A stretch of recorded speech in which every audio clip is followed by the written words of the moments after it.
And so I knew when I went that, but I didn't think it was going to be this bad. This is great. I mean, this is down to here, here. So.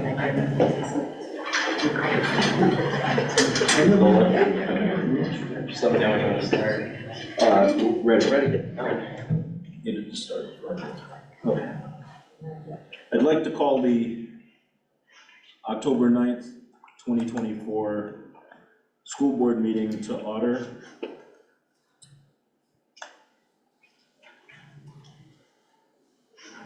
Are there any changes, additions, and approval to the agenda? Hearing nothing, I move that we approve the agenda as presented. Second. All in favor? Aye. Opposed? So moved. We will need a motion to go into executive session to discuss confidential attorney-client communication. So I move that we find that there is need for a meeting with our attorney so he can provide legal services and advice. And that we should do that in an executive session. Second. Second. Do you have the number? I'm gonna do it in two parts. Oh, thank you. Yep. I got the official legal. Thank you. All in favor? Aye. Opposed? So moved.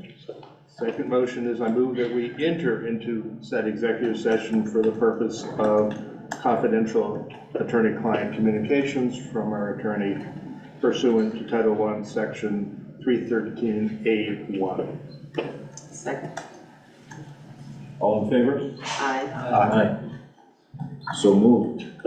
We're going to go into executive session.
reconvene.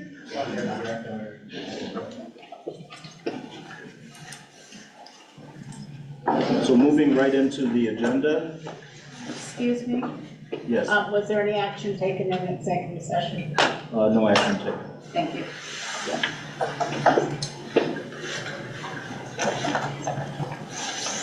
So we will move into the next portion of the agenda, and the first item is a celebration, of our middle school chamber choir. And if the director of the choir would mind sharing the nature of this national competition, we would appreciate it. Sure, just right from here? Yes. Sure, yeah, so this is the Hartford High School Chamber Choir, and they were accepted to perform at the National Association of Music Education's All Eastern Conference. So it is the 12th most northern eastern states, and we applied and were accepted as one of the choirs that will get performed at this national conference. Thank you.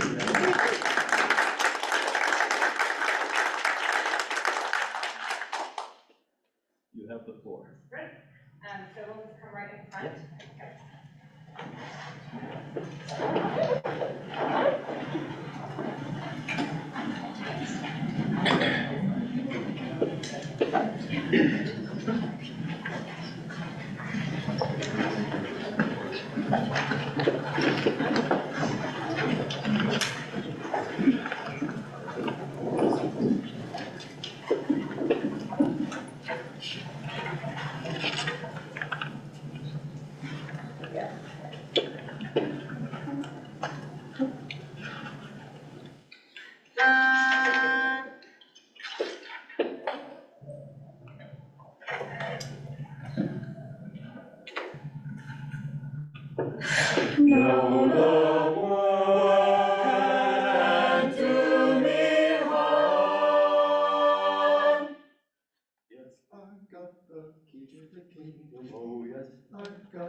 What a way to start a meeting.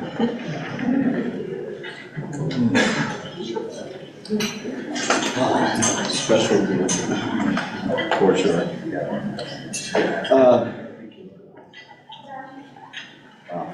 Okay, let's continue. Next order of business. So the next order of business is going to hear from the state with a PCB update. So we have a representative from the Department of Health, from the Agency of Education, and from the Department of Environmental Conservation. Yes. Would you like me up there? Sure, that'd be great, thank you.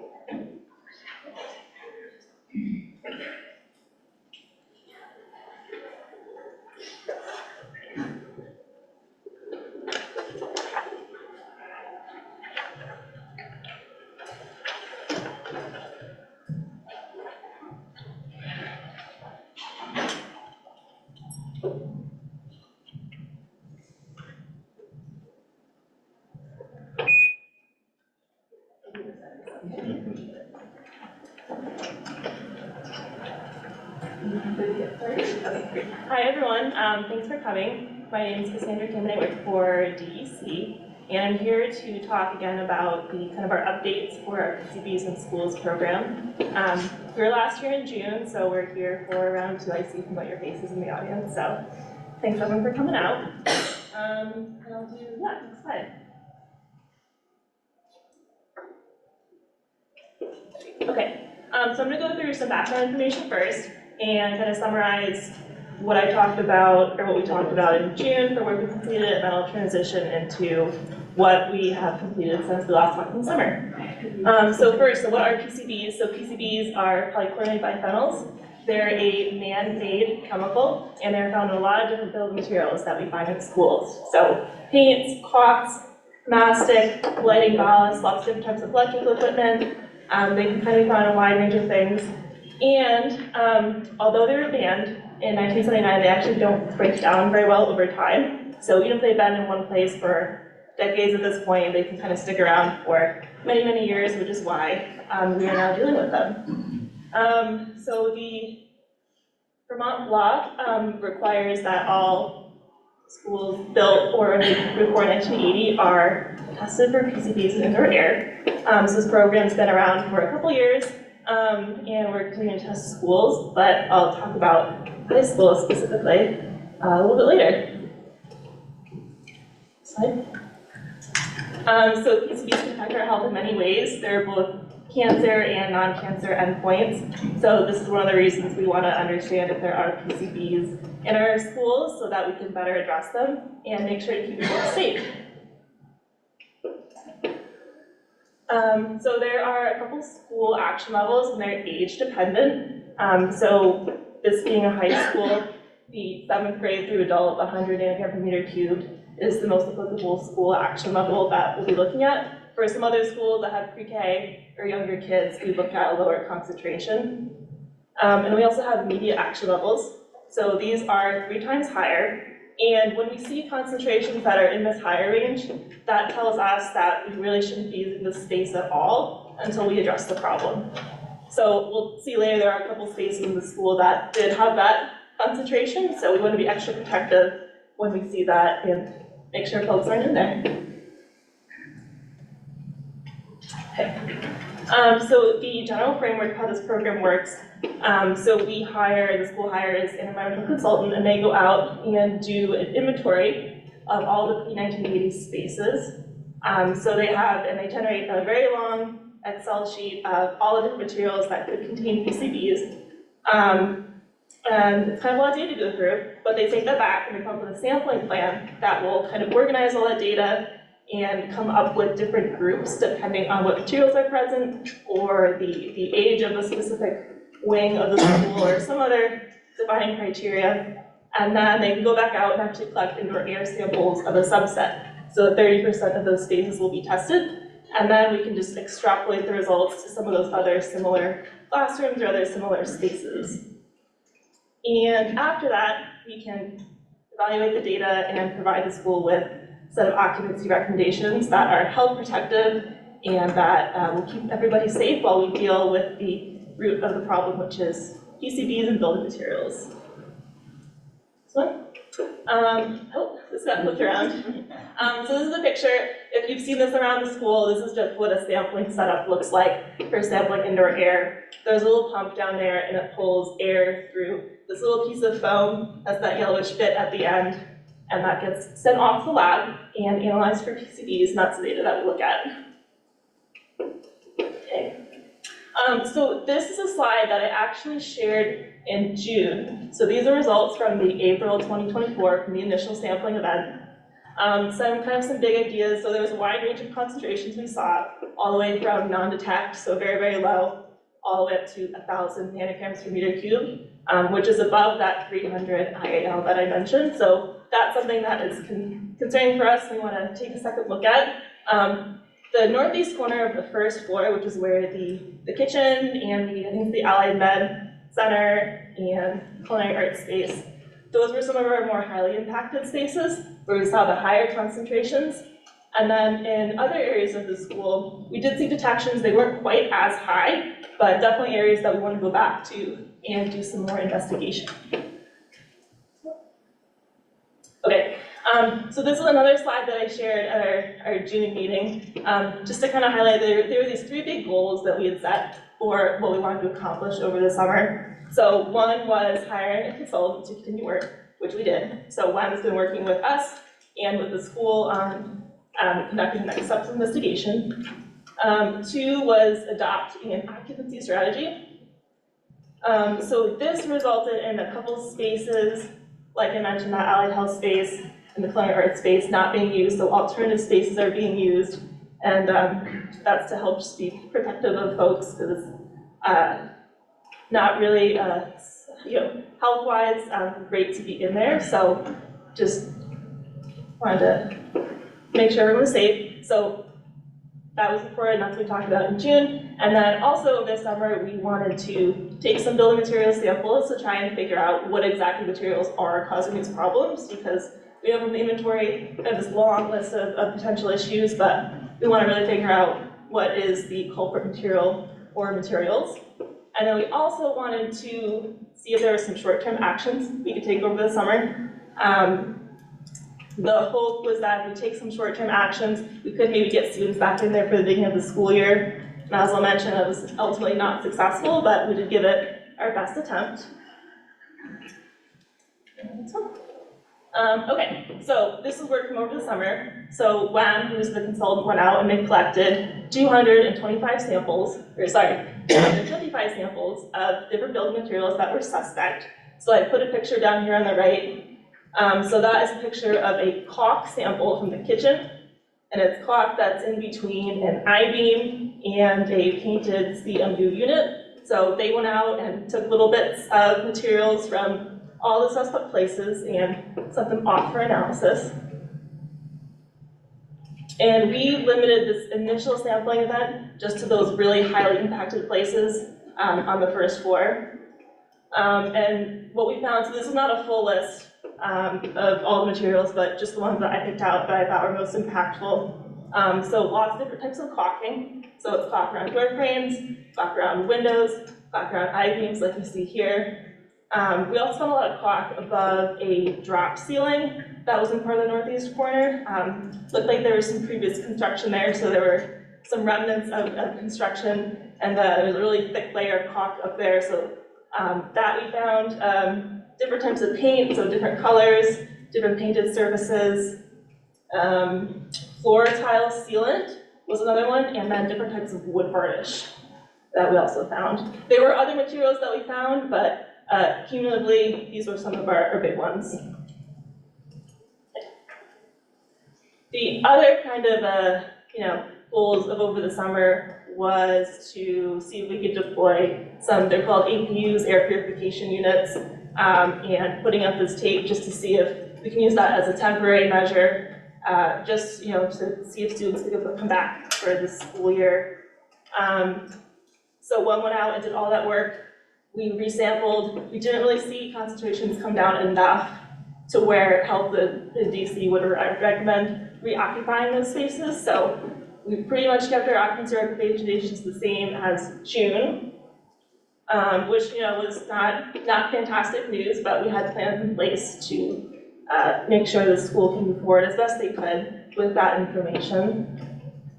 Yeah, so I'm sure as you're all aware, some programs got moved to off-campus places and other places in the high school. Okay.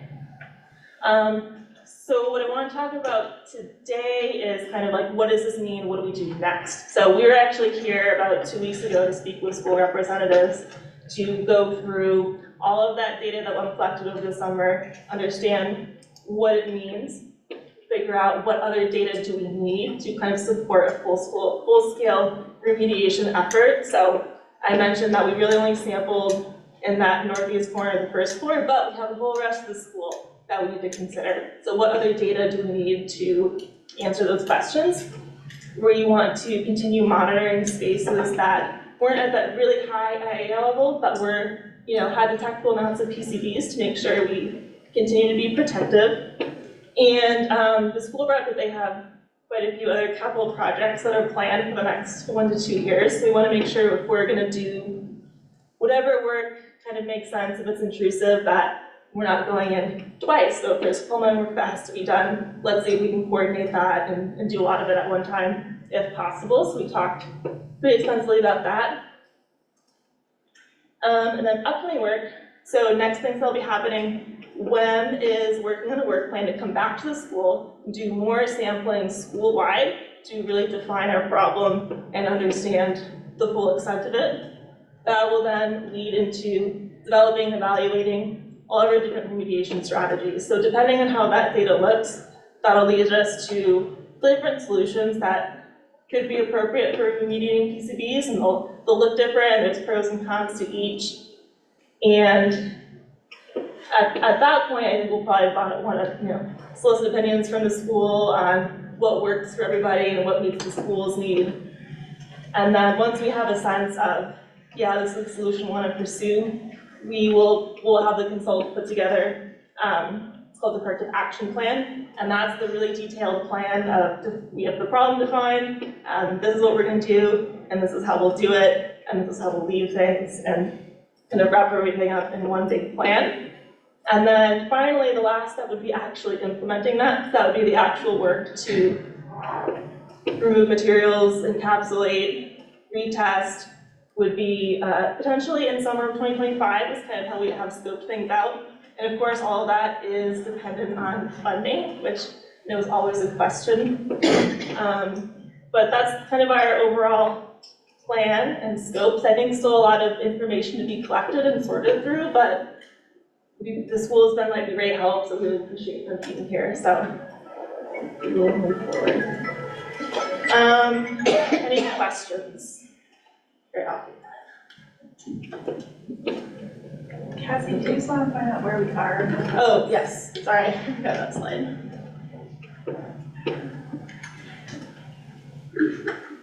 Okay, so this is a diagram that we've shared a couple times, but it really just goes through kind of the process of starting out where, if you look at the top, we do have results kind of above our school action level.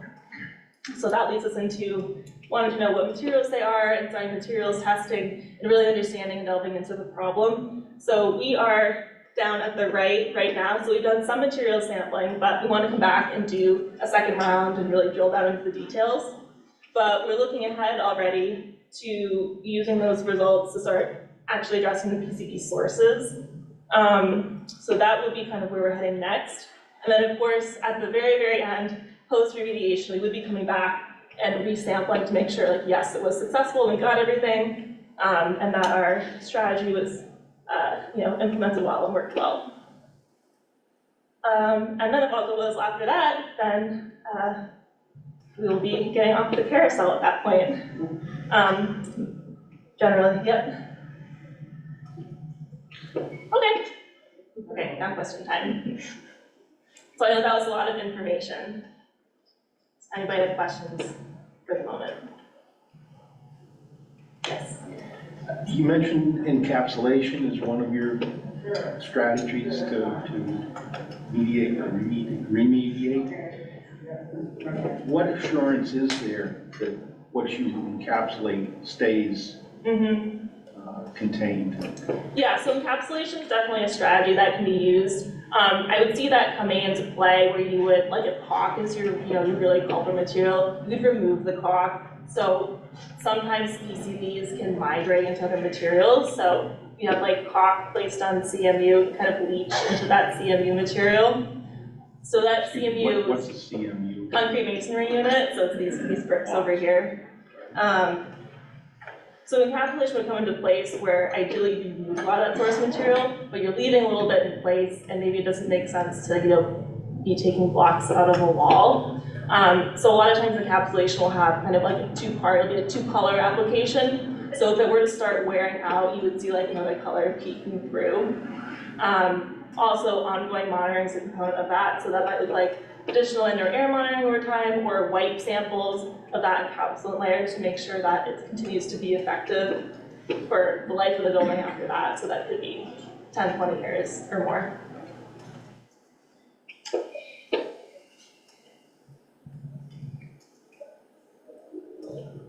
Cool. Any other questions? You guys went easy on me, thanks. Thank you. Yeah, and my contact information is at the very beginning of the slide, so if there are questions, feel free to reach out. I know some folks did after our last board meeting, so happy to send more information. And all of our reports for the school are also always available to the public, so if anyone would like to view those, I can send you the link, or if you already know where they are, you might be ahead of me already. But if you're interested in more detail, specific numbers and figures and stuff, that's where I would recommend checking out. And all of that information is available on the website, to everyone. Okay. The links as well. Okay, great. So thank you. Yeah, all right, thanks for having us. Thank you, guys. Thank you.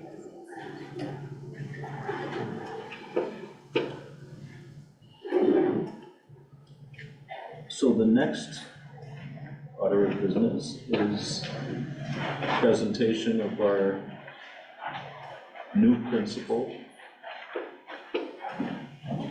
from the middle school. Everybody's leaving. You know how to empty a room. Yeah, I guess so. You mind if I like stand out here and talk? Sure, you know, if you, whatever makes you feel good in your delivery. So yeah, hi, I'm Cody TanCreti. I'm the principal at Hartford Middle School. This is my first year, and I actually asked if I could present tonight. I was not told to be here. This is me being really proud of our school and what we're doing. And that's kind of that first slide that I have here is just thank you, Hartford Middle School. I have the privilege to work with an amazing staff. I'm really grateful for the teachers that are working so hard every day. And I get to walk the halls of that school and listen to conversations between teachers and students that will blow your mind. I get to walk the halls that are clear and look at the classrooms that students are learning. And I feel really grateful to work at this school. And we have amazing students as well. So our theme for the year is belonging, and actually I purposely tonight got here a little early. I was trying to greet people as they walk in the door. And I don't know if anybody noticed that I was out there and probably were like, who is this guy? What is he doing here? But it kind of ties into this theme of belonging, because I hope that made a little difference as you walked in tonight, of someone greeting you at the door. And belonging to us means that people feel accepted and show up as themselves. But they also have this ability to kind of step away from conflict and belong to themselves, and it's okay to disagree with somebody. And that's like our ultimate goal at Hartford Middle School, is to be able to create that culture in our building. Somebody's trying to get in behind you. Yeah. So tonight is going to be about this theme of belonging, what it means, and how the work that we're doing in our school builds upon that goal, and how it's all kind of connected. So one of the things I'm really proud of right now that's happening, and we have a meeting this week in connection with a partnership with Hartford High School as well. I have been blessed with a high school intern who is absolutely amazing. And I had this idea in my head about a sense of belonging survey that is completely created by students, that is administered by students. We're going to collect the data. I will look at that data and figure out where do students feel like they belong in Hartford Middle School. And there's this really great book, it's called Design for Belonging, and if anybody watched my interview process for this job, I talked about that book. And it breaks down belonging into not looking at the school as a whole, but looking at where do students feel that belonging, or the opposite, which is othering. Right? Where do they not feel like they fit? Sometimes that's the hallways during passing time. Sometimes it's recess, sometimes it's the cafeteria.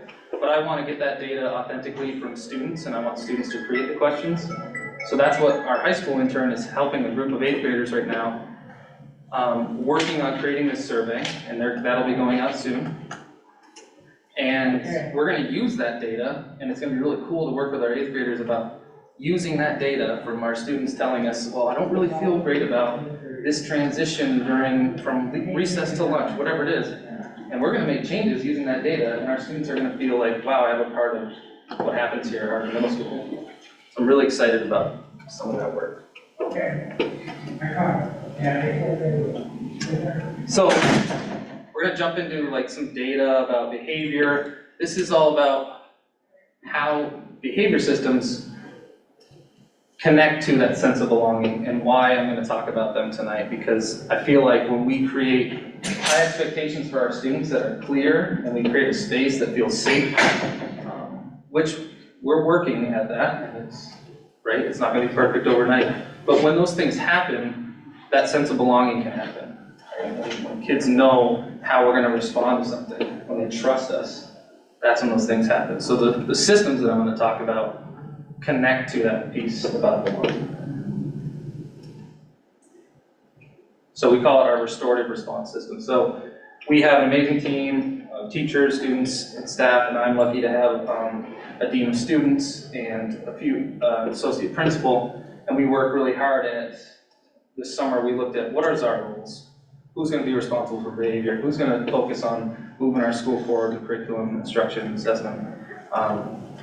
And so when we talked about how we respond to behavior, we didn't want to always be in that kind of reactive zone. We tried to focus on the proactive work, which is the belonging piece and being in the hallways, greeting students, like that, connecting relationships. But there is a time where we have to be reactive, right? There's a time where we have to respond to behaviors. And this is, I'm going to show you some examples of what that system looks like. So restorative response team, teacher-led response. This is just kind of how we're working through behaviors in our school. So as you see, major behaviors, those are on me and my team. We're going to respond to those. We're going to contact parents. We're going to enter those in Infinite Campus, and we'll follow up as an admin team. We will go back to the teachers, let them know what we did. Sometimes that happens really quickly. Sometimes that is something we're working on where we need to get back to our teachers and let them know after a crazy day, here's what happened and here's how we responded. But in Infinite Campus, we are collecting that data. A minor behavior might be like a student throwing a paper airplane across the room, and a teacher would respond to that. And that could still go into Infinite Campus, just in case there's a pattern of behavior. Infinite Campus is our student information system, and we're able to track incident data so that we can make informed decisions. So we're going to talk a little bit on the next slide about what does that follow-up look like? How does it work? How do we use a tool for communication? So we're tracking that data. Bill Yates has created a great system for us to look at that data and use it in an effective way. We track the category of the behavior, which means is it physical aggression? Is it lying? Is it X, Y, Z, right? The category, we track where it happened, the time of day. We have some really committed teachers who work late at night, and they haven't realized that if they enter an incident at 8 o'clock at night, it will tell me that that incident happened at 8 o'clock at night, so we have to go back in sometimes and edit those. perceived motivation, why did this behavior happen? Is it to avoid an adult? Is it to avoid a peer? Is it to obtain something? And then what did we do? What was the resolution? All of that is we're able to see. So did we have a restorative conversation with that student? Was there a suspension, right? Like all of those things are tracked to see what was the intervention? Did that behavior get repeated? If so, did that intervention work? Probably not. Let's focus on what we do next time. So this is a really cool, I'm proud of this part of Infinite Campus and communication tool for staff. So when a staff member at our school enters an incident, I get that notification in my email. All confidential, all safe information, we were very clear about that. But it goes into my email as an incident report, so I can see what's happened in our building in real time. So then I have the ability to check out the title of that incident where our staff puts in if they want me to follow up. A lot of times our staff have already responded to it and we're just tracking that data so that we can use it to make those decisions on an intervention. But sometimes they might ask that I follow up or that somebody on my team follows up on that incident. So the title might be, say, disruption in class, please follow up. So that'll come in my email. I can then check in with that student, follow up, hey, what's going on? And then put in a response so this teacher can go back in and see that I responded and here's what I did. This is great. We're a team. We're really trying to be a team at Hartford Middle School, and if I respond in a way that my teacher and my staff don't agree with it, I hope that we can get to a point where they're comfortable saying, Mr. TanCreti, I don't agree with what you did. Here's what really happened. The student probably told you that they didn't do anything, but here's what really happened. And so that's why the communication tool is really important for teachers to be able to see what happened after the incident was put in. So when we collect the data, this is just an example of what some of that data looks like. And this is from our school. So obtaining peer attention, obviously one of our biggest areas.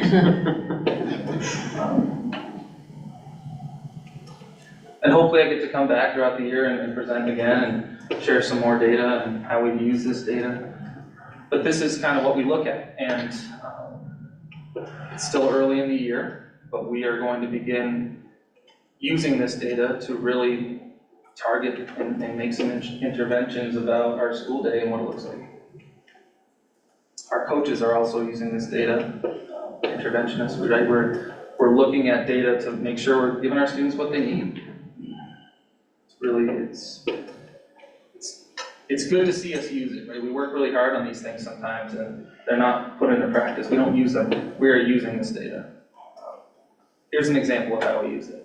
So Connect 10 is a new practice that we put, which is students go to class. It's students, bell rings, they go to class. And they're in class for 10 minutes for connection, for circles, for that relationship building time for 10 minutes. Students are asked to stay in that class and to take their break if they need to go to the bathroom after that 10 minutes. And this was purposeful because once students are there and they're engaged in something, they're less likely to leave and wander the halls or, hang out in the bathroom, and that's the reality of middle school. It happens. So we put this in, and I gotta give all the staff and the students all the credit on this. We went around the first week of school to advisory and introduced it to students, the first day of school. And since then, we have had, I think it's on the next slide maybe, students are in class. So, the very low number of class skips. So we categorize it as class skips, but that means if a student is late to class, it goes in as a class skip, because we haven't figured out the titles yet. If they leave class early, it's considered a class skip. Sometimes there's a few in there that the student had signed out, teacher didn't know they were, marked as a class skip, but we have to go back and correct that because they actually were marked. So I think total this year, I think we have 14 times that a student has been maybe late, or maybe wandered the halls, or miss class. I don't think we have any time that a student has skipped class. And I had this interesting, it was a great parent meeting this year. I'm really proud of this parent meeting. And they were like, hey, how's the school year going? I was like, well, let's go for a walk. And we walked around our school, and I was like, check this out. We went around the corner and looked down our big hallway, and the hallway was clear. Students are in classes, not a single student in the hallway. And I knew that what we had done had worked. But it only worked because every teacher in our school is doing the same thing. Every student had that same high expectation from us. And that's something I'm really proud of for our staff, is that we are all on board with this plan. If one of our teachers decided, no, I'm not doing this, it wouldn't work. And so it's clear that we are becoming a team, we are a team, and that intervention works. And because everybody has done so great, tomorrow we are doing an extra recess, not only for our students, but our staff as well are gonna have some time for themselves to celebrate the success that we've had with this, which I'm really excited about. So this is just like a glimpse at all the amazing things that are happening in our school. The next slide here is the reality, right?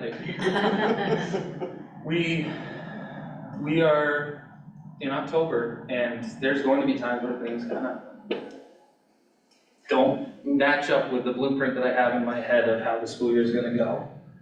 And we are at that crucial time where we're revisiting these expectations and systems and what's working and what do we need to tweak here. But this is always in the back of my mind, we're headed there, but there's going to be days that aren't great.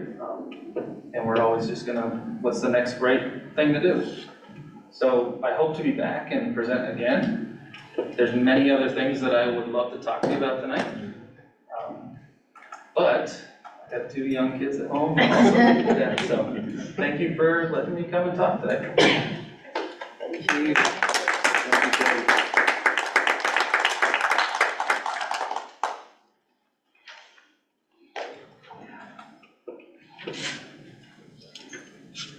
Questions from the board? Or Cody has to get into the wind, so to speak? Just a comment, not a question. As long as I've been on the board, people have always approached me with the idea that the middle school was somehow the black hole of Calcutta into which all of the problems of the district were showing up. And I've always had a hard time accepting that. Not because there aren't problems. Everybody knows that middle school is the time when children are changing and change is never easy and all of that kind of thing happens. But the middle school was the place where my daughter started to blossom, where her intellectual and academic path really truly started. And so my memory, my association with your school is that. And I can testify for a fact. Everything he said is the absolute truth. Right? Oh, yeah.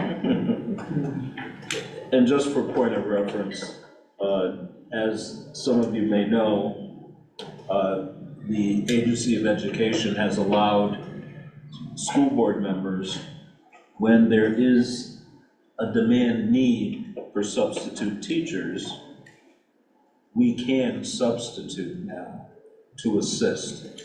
And Nancy has been substituted. So she's speaking from a true Absolutely. place. And I work with all 3 grades, or I have substituted with all 3 grades, and it is such a difference from what we were hearing from last year. Trust me, it is. It's everything that Cody said. I have enjoyed it. What do you get, are cell phones allowed to be kept in the classroom? No. No, I should have shared that data. We've had less than 10 cell phone incidents all year. And that's what they collected, how do you? they're in yonder pouches. Oh, yeah. Students walk in, put them in the yonder pouch. Nice. Yeah. Or get busted later. Or get them into, yeah, that's later. So thank you. Thank you.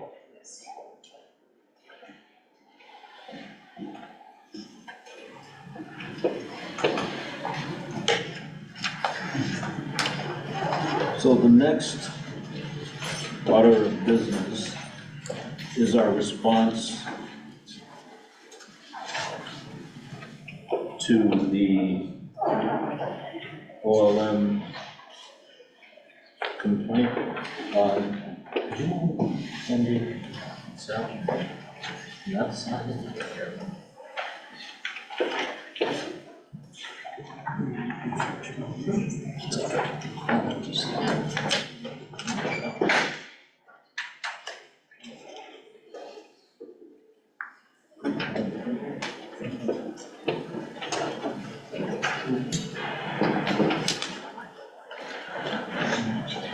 Pass those along.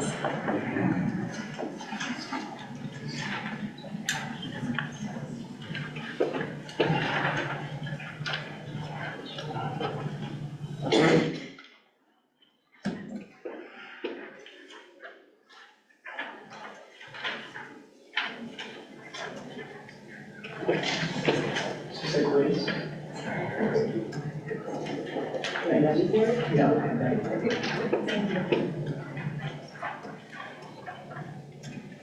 Katie?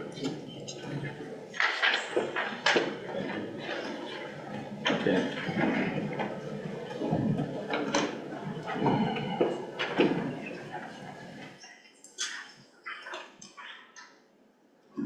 On September 25th, the board received a letter from Jeff Arnold, a resident of Hartford, who has actively involved in school matters.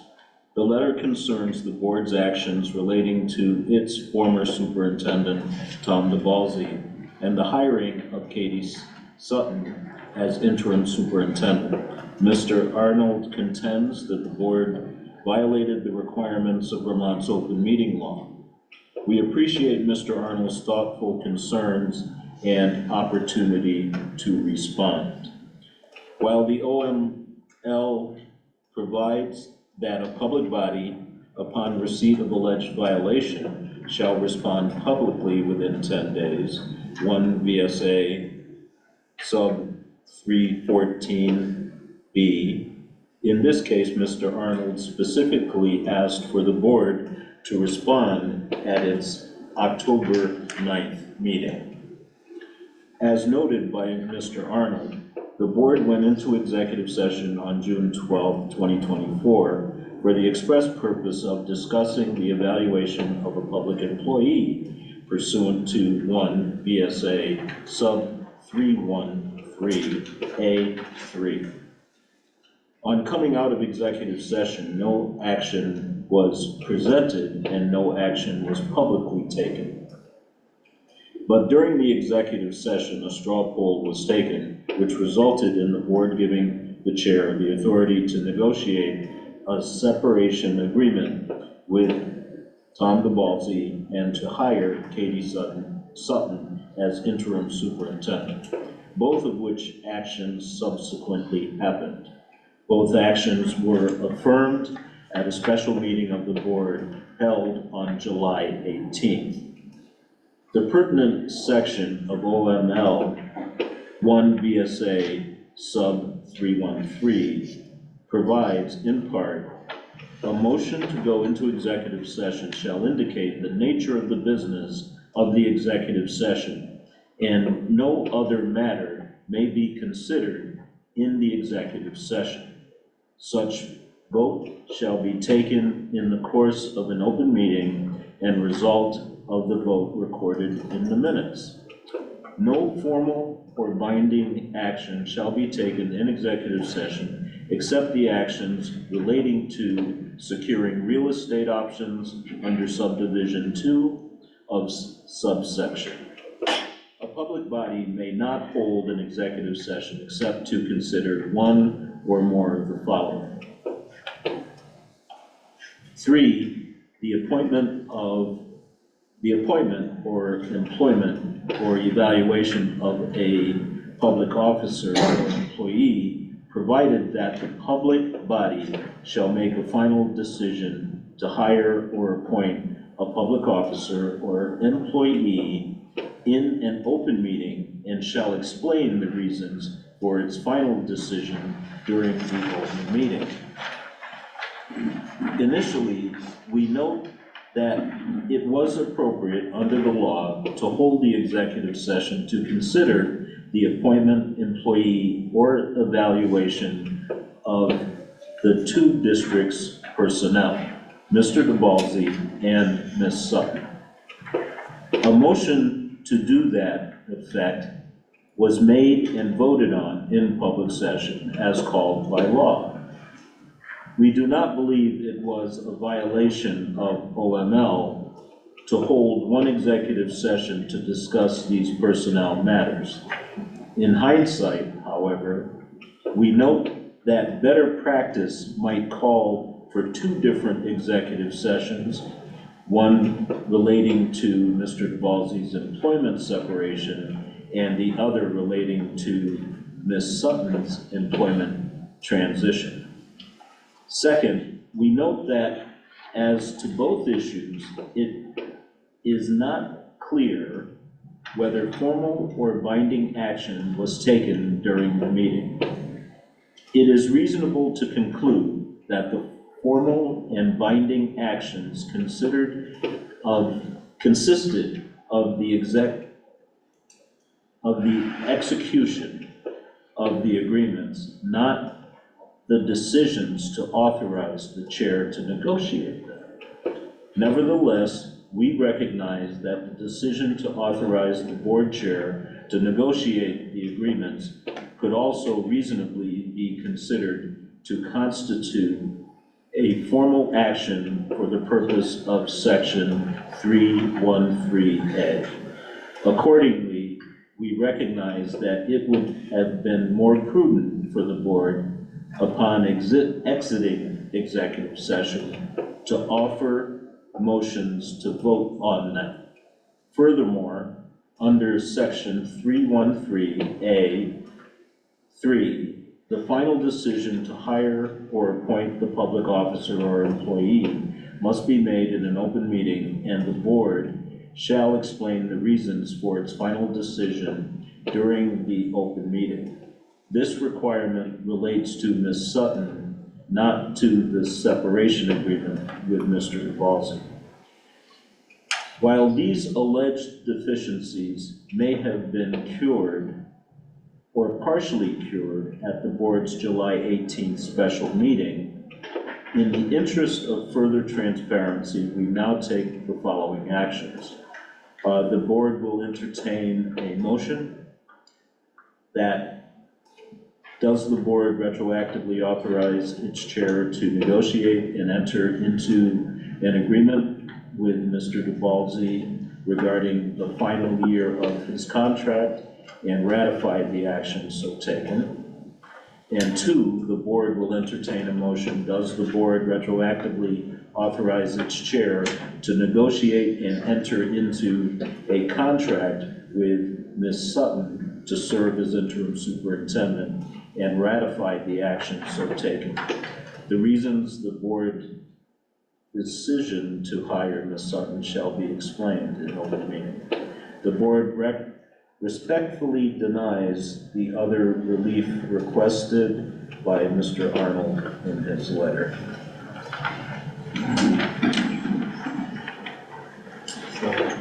Pursuant to the document that was just read, I move that the board retroactively authorize its chair to negotiate and enter into an agreement with Mr. DeBalzi regarding the final year of his contract and to ratify the action so taken. Second. There's a motion and a second. Is there public discussion? No. Why is that? There isn't one at this point because it's not required under open meeting.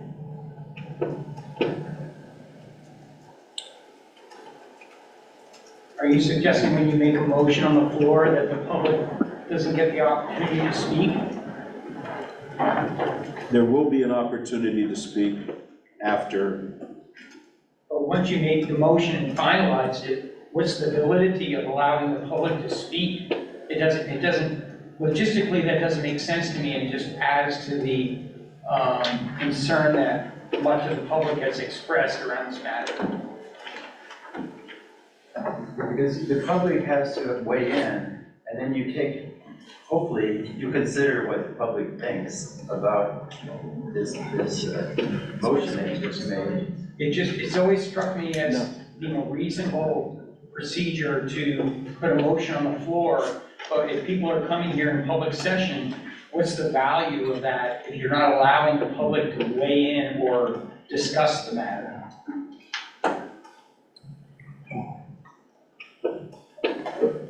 I guess, let me get an opinion. Bernie, would you mind? Sure, I mean, I'm sorry, who this is? This is the attorney of the board, Mr. Bernie Lembeck. yeah, sorry, I couldn't see who was speaking because I'm behind I'm the sorry, my name is TanCreti, I'm a resident. Maybe you should come over and sit at the table.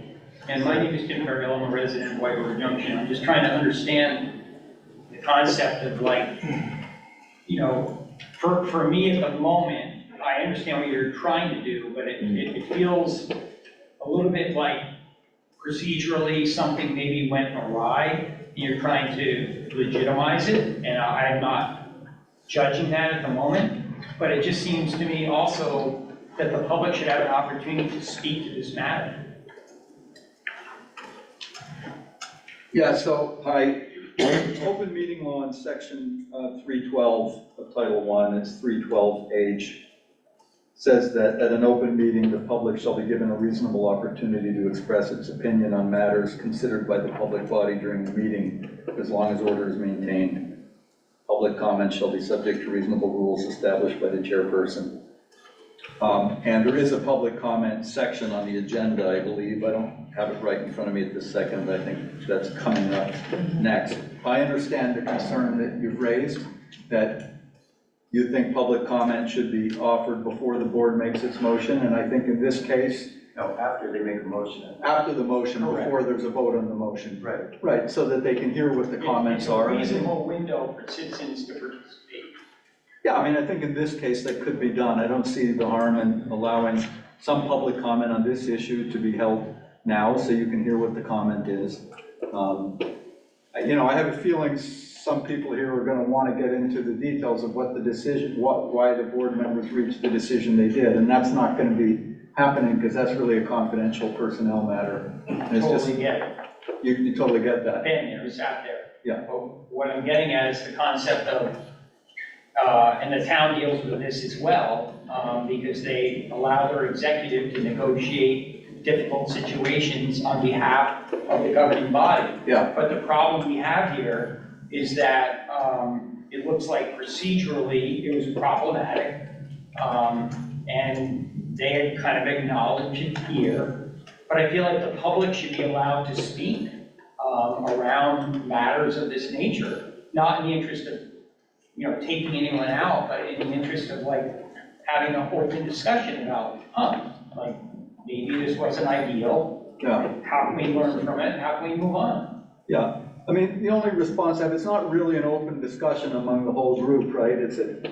People can make comments, limited in time, because we all have limited time, and the board can hear those comments. And I wouldn't have an objection recommending to the board that they take comments on this issue now rather than during the agenda item for public comments, as long as they're limited and people speak one at a time. But it's not a discussion among the public right here and now. If I may speak to that, though, what we're running into both here in the school side and the town side is a bit of a, I guess I would characterize it as a condescending tone around being willing to listen to citizens around things that matter to them. And I really, you know, I think it's worth gracing the people that want to show up here, want to express themselves or have concerns in a way that maybe is a little more transparent and open. Yeah, thank you for those comments, and I'll just leave it back to the chair now.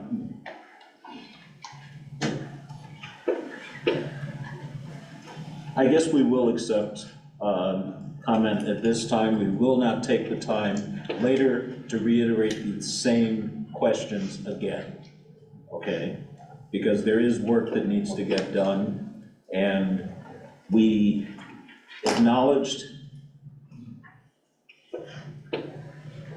the situation in our response, you know, to the complaint, and the subsequent motions that are offered are to finalize our response to the complaint.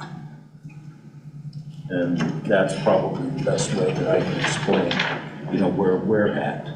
You know, So in this case, you're authorizing, you're asking the board to authorize you to make a decision on your own. And I think it should be a board decision, not one single person making the decision on what the settlement should be. How do you respond to that, the board members? So what we are doing is curing the procedural issues that were identified with how we proceeded. We have already done what we wanted to do. We are not going to undo what we have done, but we are attempting to comply with the requirements of the open meeting law and to make sure that to the degree that there was a problem, we correct that. So that's what we're doing.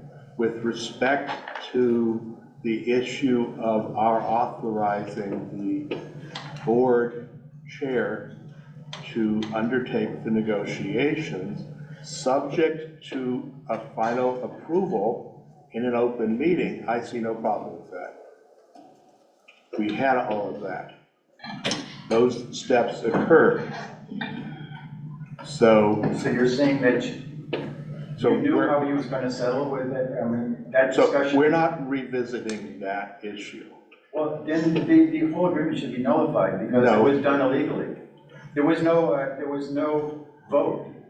There was so a it vote. Should be voided. There was a vote. We approved. There was no vote. It happened. You're trying to do a vote now. No, 2 months later. But there was no vote. We are now revisiting the Let's issue talk of to the whether or lawyer not about we that, properly authorized the chair of the board to proceed. You never gave him the authorization publicly. And we are now You're doing doing that. it 2 months later after he signed a contract agreement.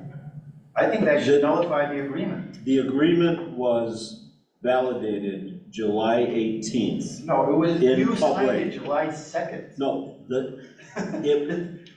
How can you validate an agreement that was signed by you on July 2nd, on July 18th? How is that possible? Can your lawyer please explain that to us? Can you step up there and, I mean, I don't see how this agreement is even possible to go forward. The action was taken on behalf of the board. It was voted on by the board July 18th. It was already signed. You can't vote on something that's already been signed.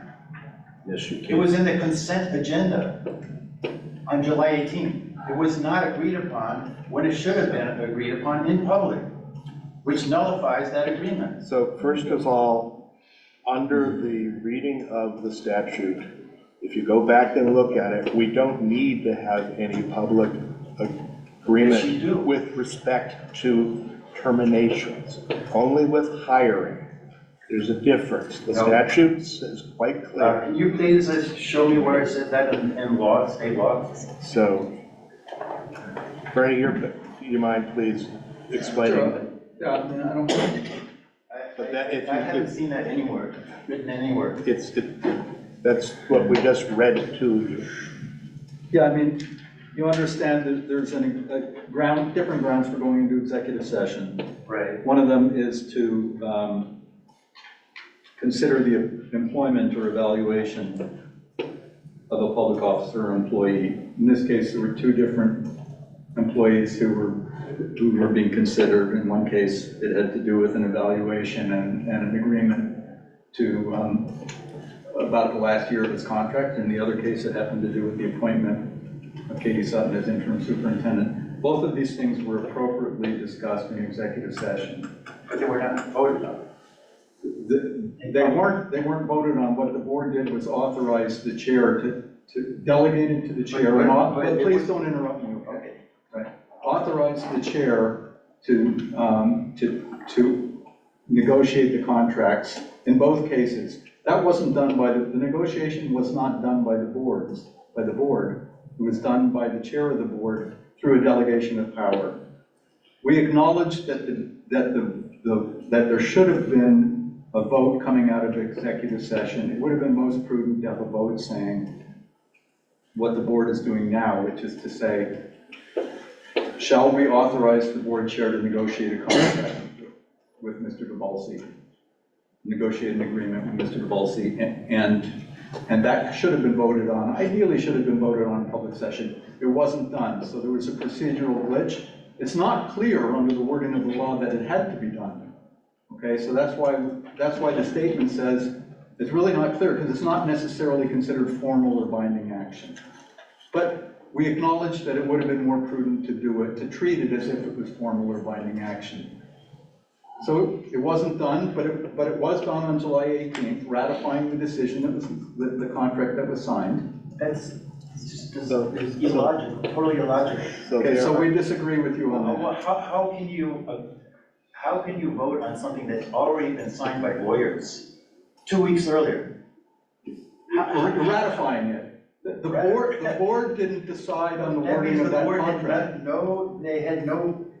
They gave them the right to give away $250,000, or I guess. I don't know if they decided that. So I think you're beyond the scope of it. It's a procedural matter. We're not talking about the content of a contract here, so I don't want you to do that.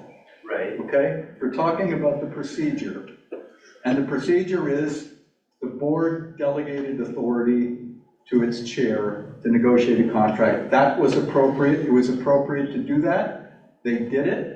A contract was entered into. It was then ratified. And now they're having, just formalizing and reiterating that the motions to do those things are done in public session, which is what the grievance, what your complaint asked for.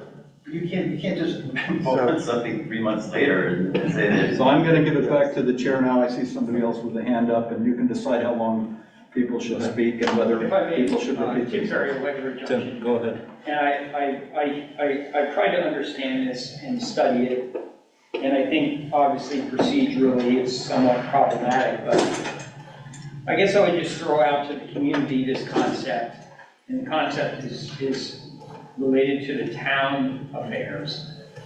So you may not be aware, but the town, for the most part, in Hartford, the select board empowers the town manager to negotiate contracts with police and fire on behalf of the town.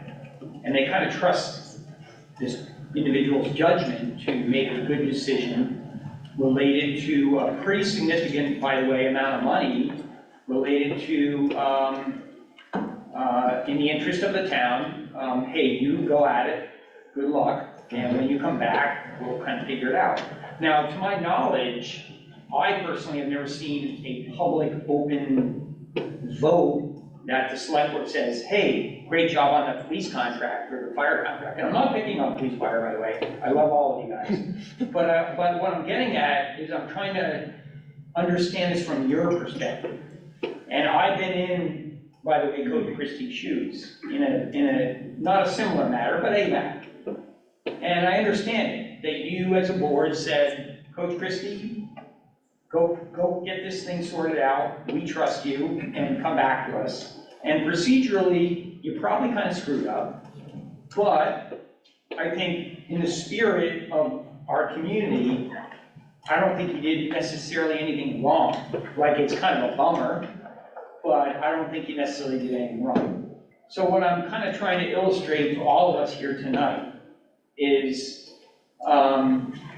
it's kind of messy, it's kind of ugly. I know you're trying to kind of cure it here. I think the same thing, again, happens on the town side, and Cody, by the way. So I just think we need to sort of step back a little bit on that and say, like, okay, this is not ideal. There's a lot of personalities and emotion around here. But I think that at the end of the day, I think we need to just step back and say, this was not ideal. You guys did kind of the best you did in your situation, and moving forward, we'll try and do it better. So thank you for listening. Thank you, sir. Thank you. Yes, sir. Jeremy Warren, Whitewater Junction. I just need clarification probably from you. Can a motion be passed retroactively to offset a violation of open meeting law? Well, motions If there was. motions and decisions to ratify earlier decisions can be done, and if there is an open meeting law violation, that's one way to cure it, is you do it in public session. Okay. You have the discussion like we're having now. You know, it's frustrating, and I think this latter gentleman's comments were right. Yeah, the things could have been done a little better, it could have been done a little more openly. It's not clear that there was a violation of the open meeting law, but I understand the arguments. And I understand the frustration of people that want to know the details and want to know, why did this happen? I don't, it's a personnel issue, I totally get that. Yeah. So thank you. Thank you. Heidi, do you have her hand raised online? Heidi? Good evening, Heidi Dew to White River Junction, Vermont. Can you hear me?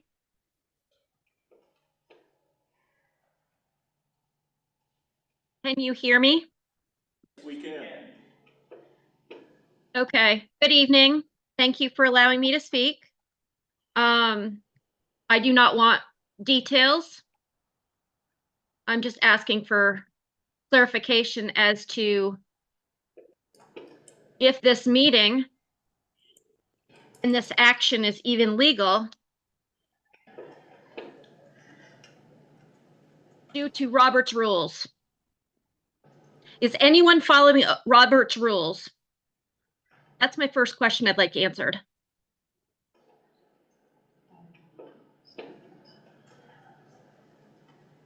Can you hear me? Yes. No, right, you know, I would like Coach to answer, please. the answer is yes. The response to the complaint was in the agenda and listed as an item that would be addressed in the agenda for tonight's meeting. And that's what we are in the process of doing now. Robert's rules. Okay, I'm sorry. I didn't know you weren't done. Sorry. This is Peter Mount, and we have made a motion, and the motion has been seconded. We are having the discussion prior to calling the question, and once we have done that, we will have made a decision. We're not conducting the entire meeting with extraordinarily formality in terms of everything, because Robert's Rules is pulled out to deal with situations where you need that degree of formality. But we're allowed to use a less formal, more appropriate version of Robert's Rules, and that's what we have been doing. Okay, I have a few other questions, please. Go ahead. Who on the board, through your straw draw, voted? And I want a verbal answer from the members of that board, please. So we're not going to talk about what happened in that meeting, but you should probably get an answer through the motion which you're about to make to reach the same result. Excuse me.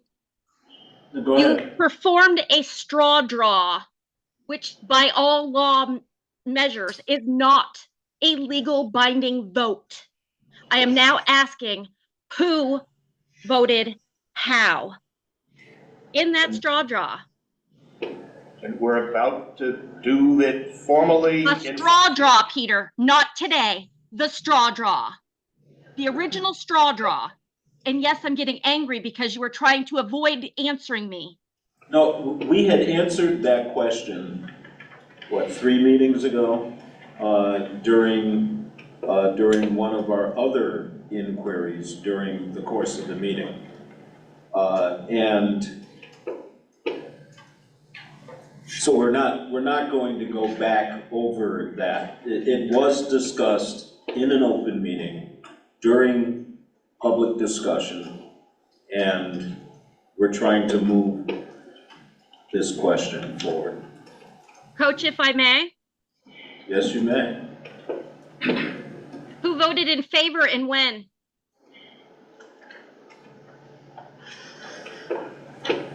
You of all people sitting on our legislature knows how and what needs to be done. Now I want to know who voted and when. Who voted for this and when? As we said in our response, the vote was taken formally on July 18th. And the record of the vote that day is a matter of record. No, there was nothing. Excuse me, Coach. You never entirely, through the entire year of 2024, when the board has stepped into executive session, every single time you have come out of executive session, there has been no action taken and there has been no vote taken. Now tell me how you did a formal vote. We are doing it right now. By Robert's rules, you are violating because there was never an original vote taken. The vote taken on the 18th did finalize that, and it was very specific about what was covered. There was no public vote on the 18th, no public vote. I don't know how any of you voted. It was in the consent agenda. Just let him speak. It's in the consent agenda. The consent agenda is No, there was no voted. public vote, and she's asking you how you voted. Well, the vote is part of that consent agenda of, Mr. Chairman? is the record. You're burying yourself. Mr. Chairman? No, it's, Mr. Chairman? go ahead. May I call the motion? No. No. No, you hold on. Excuse me. We, the taxpayers, Wait have a saved too. Please. I think you need to step down, sir. No, you need to be respectful, please. No, sir, you need to step down. You have violated Robert's rules. You have violated open meeting law again and again. I am asking you. Please. Bernie, No, it's no please. The point of the motion. To get us on the record officially. To get us on that officially was taken, it was done during the consent agenda, July 18th. No, this is actually, we're not talking about the approval of the contract. Right. We're talking about the motion authorizing you to negotiate it. And the whole question before us now is, do we still authorize you retroactively as it may be to negotiate that? That's the motion.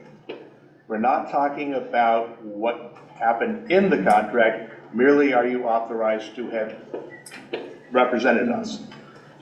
And that issue is now before us.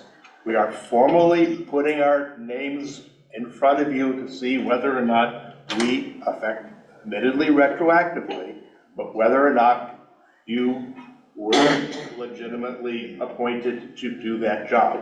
So let us cure the problem. You're not going to cure it. But how can you authorize him and you don't even know the details of what he's gonna give away? What are you authorizing him to do? We're not You don't even know. revisiting the contract. I know, but. It's not an it's just issue. ridiculous. It's You're authorizing him to give away $250,000. You said it was ridiculous to do that yourself. You said, I would have never done that. I never Now said that. now you're authorizing him to do it? So we're not discussing that agreement. We're discussing whether or not Coach was authorized. We're admitting that we need to cure it. We are now curing it. We are going through the process. But you don't even know what you're authorizing. We're authorizing a negotiation. And it's all up to him. And you don't care. That's So you what don't we're care, any of you doing. members, all your members, Garrett, So you don't really care how it comes out, right? we're not is that what you're revisiting saying? that. It seems to be that way. So if I may. So, Why is Coach not running this meeting if he's chair? Heidi, there was another hand. Just a moment, Tim Carriel. I think one of the things that's interesting to me is, say nothing of the procedural gas or whatever, but I think the concept of coming out of an executive session and a consent agenda, it seemed, it was vague, right? Like it wasn't defined, Yes. which is problematic. Mm-hmm. And I get the concept of confidentiality and so on. So I'm just trying to figure out, I know what you guys are trying to do tonight, but it's sort of like weaving your way through this idea of like, yes, we gave Coach Christie the authorization to negotiate, work through this mess. He did it. Mm-hmm. We came back out of whatever, and we maybe didn't put a proper public stamp on it to say like, yup, this is what we're doing, right? Mm-hmm. Is that important right now? I don't know. I feel like, honestly, with honor of Miss Sutton and this district and what we are as a community, I feel like I would like to find a pathway where we could, not feel great about it, but feel good about moving forward. So, That's right, if I may respectfully. Go ahead. So Jeff, Mr. Arnold brought a formal complaint. It is appropriate that we respond to that formal complaint.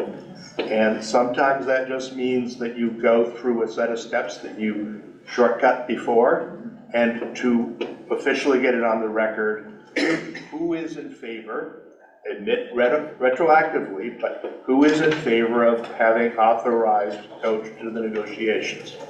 The question was, did we do it? Did we take the action? We're trying to make sure that we did it right. Yeah. Okay? So, I understand you're thinking that it is squabbling over a small point, but we're actually trying to do the right thing. And under the advice of our counsel on how we go about fixing the mistakes we may or may not have made, this is the way we have to try to fix it. Is it satisfactory? Probably not, but it's what we've got. And we're trying to step up and raise our hands or a statement of affirmation that yes, this is the decision I made. And by doing that, that's how we get that in front of the public. So that when the public gets up happy, they know, yes, I actually did that. I just have a question. My question is this the right time for this question? Because I know you have a motion on the floor, and I just wonder if We've there gotten is going to diverted be, enough that it's the news. if there is going to be public comment, I can ask these questions later. There is going to be public comment. Okay, I'll yes. ask later then. Thank you. And sorry, I'm not taking over. No. I'm just trying to respond. So what we're trying to do is Jeff raised legitimate issues. And because it's important to the extent we can, we comply with the law. We are very much trying to comply with the law. Broken law. So I would like to call the question. I'd still like to speak. Oh, sorry, I apologize. My name is Colin Butler. Yes. Yes, sir. I'm going to come at this from a slightly different perspective. You're going to take some action to cure your missteps tonight. It's unclear to me whether your agenda even allows for that to happen, but I'm gonna assume you've got your lawyer sitting here, he shouldn't be letting you step into something like that if it's inappropriate. But it's another example of what I really would like to talk to you about, and that's transparency. If you read the state's open meetings law, there's a preamble to it that talks about everything to do with government business in the state of Vermont is done in the open. And then it goes on to list several explicit instances where you can do things behind closed doors. As a board, you've acted at the edge of the cliff or even over the cliff forever. I think that's what Ms. Duto was describing, and she said that you never take action coming out of a closed session. That's a pretty good indication things are being handled in closed session without the public ever understanding what it was you were up to. And I'll give you an example of that continuing to happen tonight. As you go through all the agony of listening to us criticize you for your poor performance over the last few months with the superintendent matter, you're doing some more. Your meeting this evening said that you were going to have a 15-minute closed session ahead of meeting publicly. I presume that was so that you could listen to your attorney and take some action in response to Mr. Arnold's complaint. I don't know if that's what you did or not, but it really puzzles me that the board, not having met, not having communicated, can put out a 2-page typed statement on district letterhead that ends up the board respectfully denies. So it's an action of the board. And I'd like to ask you, where did this action occur that you're taking here by distributing this response to Mr. Arnold? Where did that happen? It was in that closed session, perhaps, that you all agreed that this was the statement you wanted to make, this was the action you wanted to take, but you did it behind closed doors. It's just a continuing disappointment that you as a board can sit up there and think, we'll just do as little as we absolutely have to do in front of you and conduct other stuff privately when it's a little bit uncomfortable for us to act in the public eye. Actually, you don't know what we were discussing back there. I don't, Was this letter or not? I just have to speculate. That's And you know right. what? Quoting you from 2 meetings back, it's none of our business, is it? What takes place in executive session Here we go. is confidential. Yeah, but It's- you That's could the law. produce a letter in. How'd you manage to produce a 2-page typed document? You did that in 10 to minutes? circulate it to the whole room? This letter? Where did that decision come from the board, that this was going to be your statement on what's happening this evening? Where did that decision? When did that happen? Is that another thing that you authorized your chair to do on your behalf? If that's the case, that should have been another action taken after exiting a closed session to authorize the chair to speak for the board and to draft something in conjunction with the district's attorney to put something like this out. The lack of transparency continues. The state law on open meetings just changed. You're supposed to put on your website language to do with how to deal with open meetings law violations. You're supposed to have on your district website an instruction on how to file an open meetings law violation complaint by a citizen. That stuff's not there. When are you going to get it right and figure out that the public has a right to know just about everything that goes on in this district? The fact that you distributed an agenda that didn't include anything to do with Mr. TanCreti's presentation this evening or the presentation from the environmental consultant from the state added to the agenda at the 11th hour. I looked at that agenda online this afternoon. That material wasn't there. You're not giving the public a chance to look at what you're dealing with in your meetings. It's just more lack of transparency. I'm done. Time out. That agenda was created in advance and submitted to the papers and posted legitimately. And every item on that agenda is what we are working on tonight. And that is a fact. The agenda itself was distributed with about 12 hours to go ahead of the deadline for posting it. You raced right up to the deadline before you ever released it. That was done Monday morning. None of that material, the material from the state and the material from your middle school principal was not included in the agenda until late this afternoon. No, the materials might have been submitted at that time, but the agenda itself was intact. Everybody knew what the topics of discussion were going to be. You folks put out a one-page agenda. The town puts out a 150-page agenda so that town residents get a chance to read the entire document, everything to do with what's going to happen at that town select board meeting. And you folks don't give us the benefit of the doubt that we might be interested in what you're up to and might want to read that stuff in advance. And then have to look at it on a screen that I can't even see. But that's not transparency. So that, okay. The note is well taken.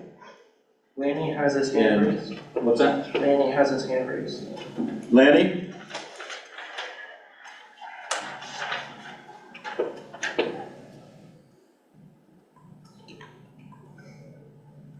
Lanny? Yes? You had your hand up? Yeah, can anybody hear me speak? Yes. Okay, yeah. I guess this is Lanny Collins from Queechee. I guess the biggest takeaway that I have from all this is the lack of integrity in our town officials. And integrity to me means acknowledging that you've made the mistake, owning up to the mistake, and saying we won't do the mistake again. At no point in this conversation have I heard anyone say, I'm responsible, I'll take accountability for what's happened, I'm at fault, and I will move past this.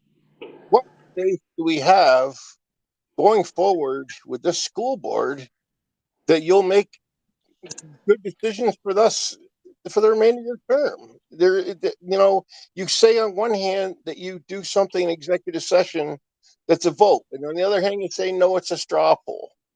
And then you say, well, no, we did this preemptive thing. It's just, there is no trust to be had whatsoever. And if from my position, I would at least have one person on that school board stand up and own what they did and say, yes, I screwed up, I'm part of the problem, and I'm moving past this.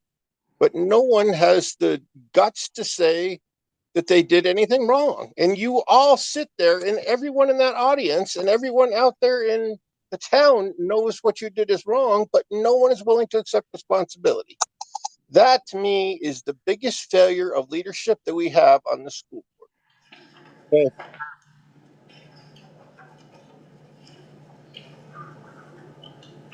Okay. Returning to what Colin said, when did you make the decision to write this letter? You have to take a vote among your members to agree on the solution. How did that happen? When did it happen? Where did it happen? Nobody seems to want to answer that difficult question. No, the answer to that question was the response that is submitted today. We requested assistance, from, our council to look at the complaint. And the resulting review is this document.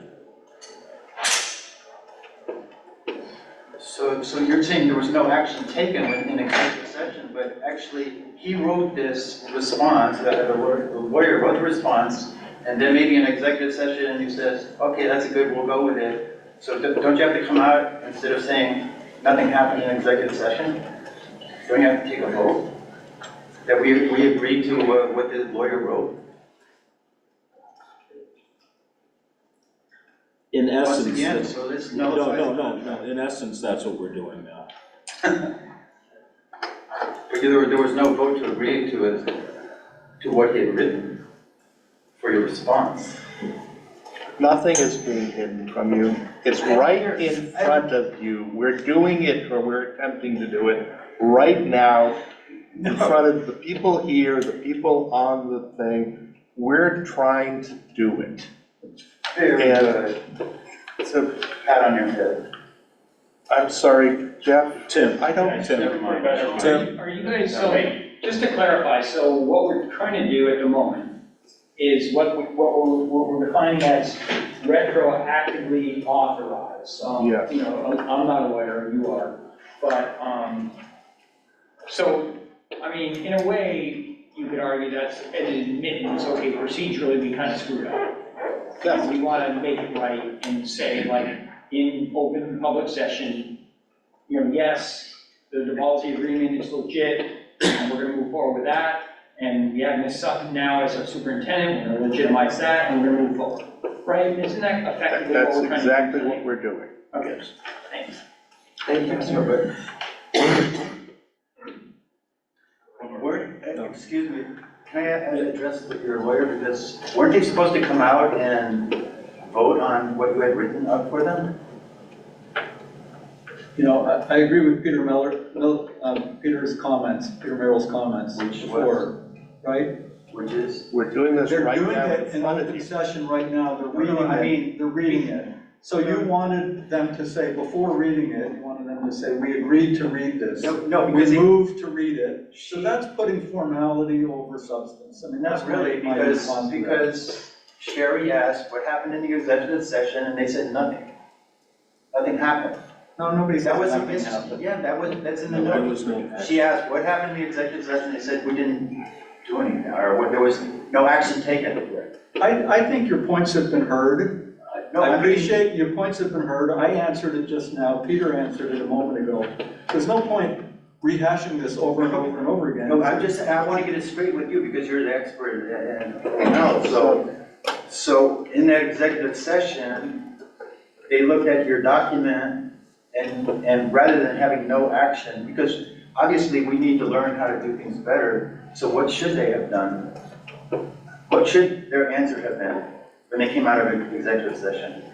No action was taken? No formal or binding action was taken. That's appropriate. It is. Instead, they're reading the statement. They're taking the action by reading the statement to you. Their decision will and be handing it on out. the vote. No decision could have been made in that meeting. When you hear them vote on this motion, you will know whether or not they agree to it. I think that's where we're at. I think you have to You should just say, let them vote. well, no, because he wrote it up, so they, after. Are you really suggesting that we need to do all of our research, all of our drafting of documents, everything before we come before you and do it as a formal presentation to the public? Not a form, no, it's a simple statement. But We that's, had an so we are executive session and we agreed attempting that, right this we second. accepted the lawyer's So response there's to a the gentleman in the email. back that has a All right, let's question. move it. Just take your vote. And then, can I call the question? My name is Scott Snyder. I'm trying to understand, maybe members of the school board or the chair or the council could answer, what are the consequences if the motion that you're entertaining now does not pass?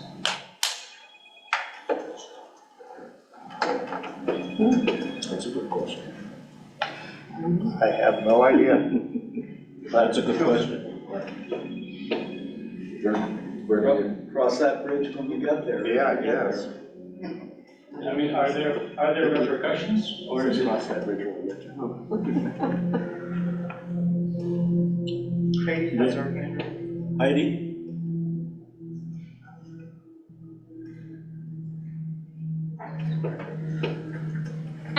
this is appropriate timing to ask, but this is Heidi Due to White River Junction, Vermont. Go ahead. I attended your school board retreat where you had your attorney that's sitting in the room present. And you all underwent open meeting laws. Can I ask if every board member understands open meeting law and Robert's rules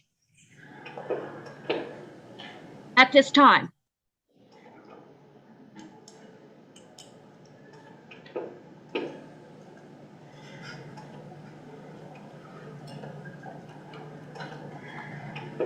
Hello? I'm struggling to try to answer that for myself, not for my fellow board members.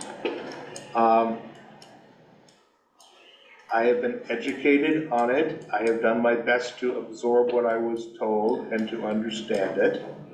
Do I have a full and complete understanding of it, sufficient that I could pass the bar review question on it? Probably not. I'm doing the best I can under difficult circumstances in terms of being compliant, trying to fix the problems that happened. If we had a perfect understanding and everything else, would we be where we are right now? No. But we are where we are, and we're trying with the advice of counsel, who is available to explain to us the parts that we're not quite clear on it, on how to react as best we can. So, do I claim to be an expert on it? Hardly. Do I think and hope I have enough to try to behave properly? Yes. Do I know enough, hopefully, to go and ask the person who knows more when I don't understand? Hopefully, yes. So that's my personal answer. Should I re-ask my question? Does the board, does the members of the school board in Hartford, Vermont have basic knowledge at this date, today, of Robert's rules and open meeting law? Heidi, I've been on the board 6 months. I have a very, very basic understanding, mainly from the training that you sat through while I was there as well. And I read as much as I can when I can, and I'm doing my best. Thank you. Thank you, Garrett. I will honestly say that, if, you know, in responding individually, you learn something new every day about process. You know, you hope you have enough of an understanding to do the right thing, you know, in regard to the process. We have acknowledged that we could have done it better, and that is a fact. And we're trying to move forward in a better direction. And that is also what we're trying to do. So that's where I'm at with this. Heidi, this is Nancy. Hi, Nancy. I do have an understanding of it. I won't say it's absolutely complete. I've gone through 4 different trainings, all through one that you attended with us at our board retreat, and 3 others that I've attended with the Secretary of State conducting the trainings. We're not perfect, as some of the other board members have said, and as my grandmother used to say, people in glass houses shouldn't throw stones. That's my response. Heidi, it's Doug Havasine. Hi, Doug. I spent the weekend 2 weeks ago reading the open meeting law, 2 days worth. And I can tell you that if issues come up, anybody could stand up and say, I know it, I'll tell you, you're quick. You know what?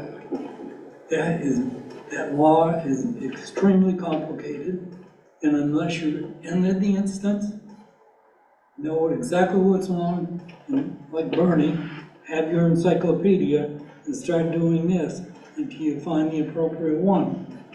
Thinking you're carrying this in your head, I got news for you. Doesn't happen.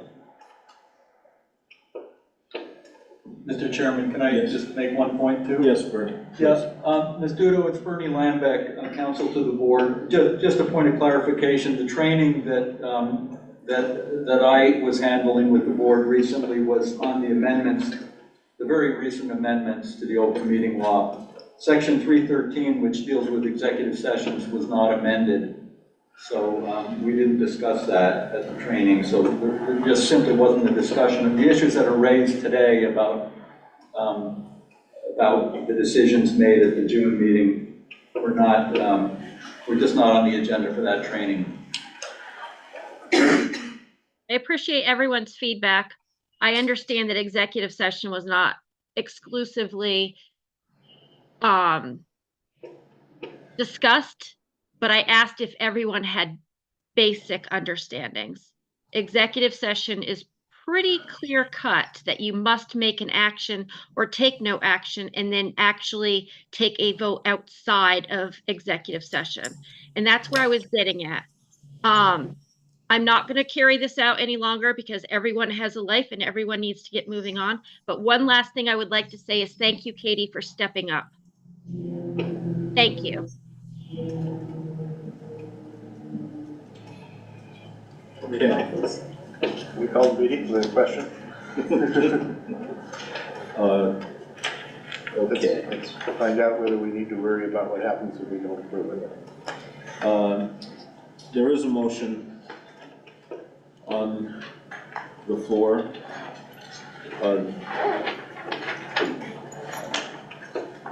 And that was motion number 1.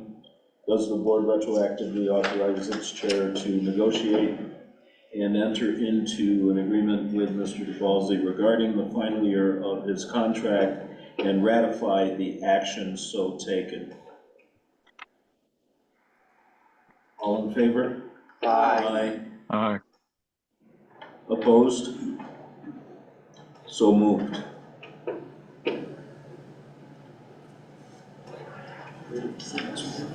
So, now the second motion. I move that we authorize the chair to negotiate and enter into a contract with Ms. Sutton, serve as interim superintendent, and to ratify the actions so taken.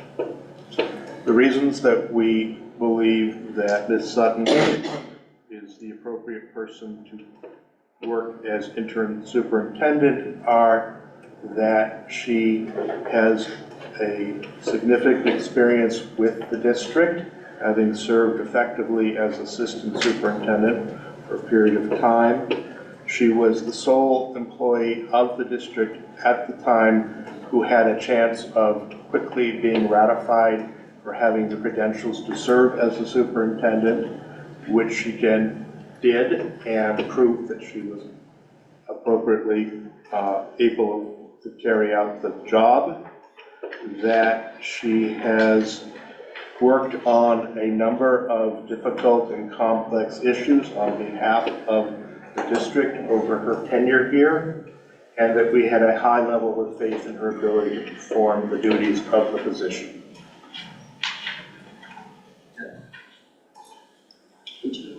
That was a motion. Second? It needs to be seconded. Second. Discussion? Tim? I'm a little afraid I'm gonna sound super old-fashioned here.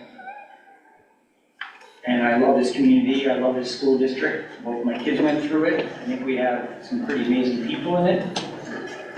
But what's been really striking to me lately is this concept, and maybe this is sort of, again, my soul searching.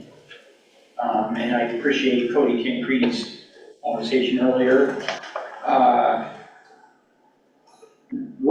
We have a very different world than when I went to school.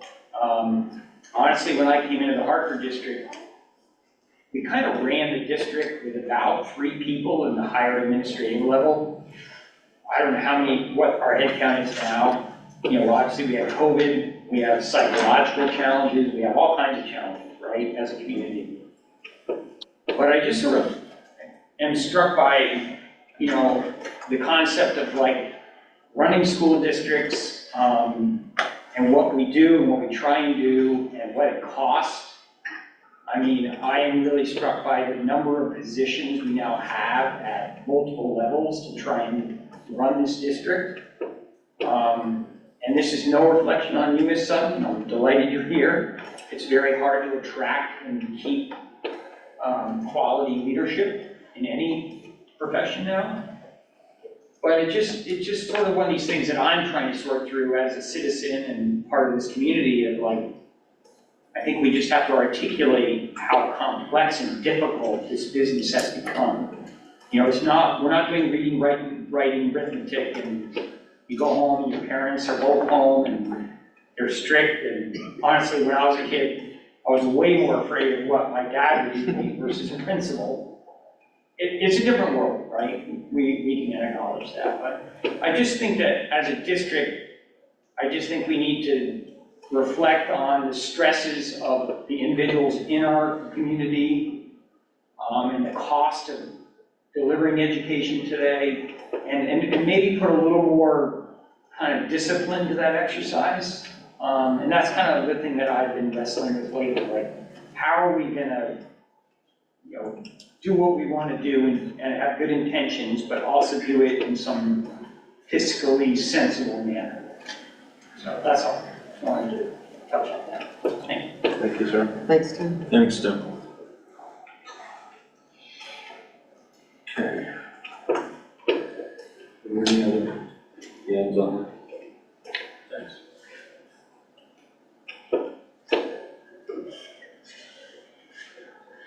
Okay. Couldn't give up. There is a motion on the floor. Does the board retroactively authorize its chair to negotiate and enter into a contract with Ms. Sutton to serve as interim superintendent and ratify the action so taken? The reasons have already been presented during discussion.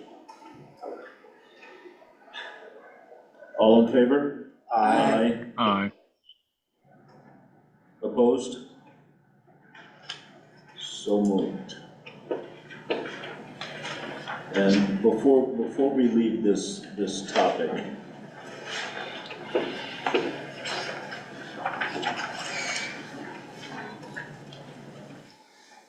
as part of that statement that we did read, there was an acknowledgement, you know, stated, you know, that we could have done our work better. We acknowledge that, and we will attempt to do that as we move forward. In response to some of the comments that were made,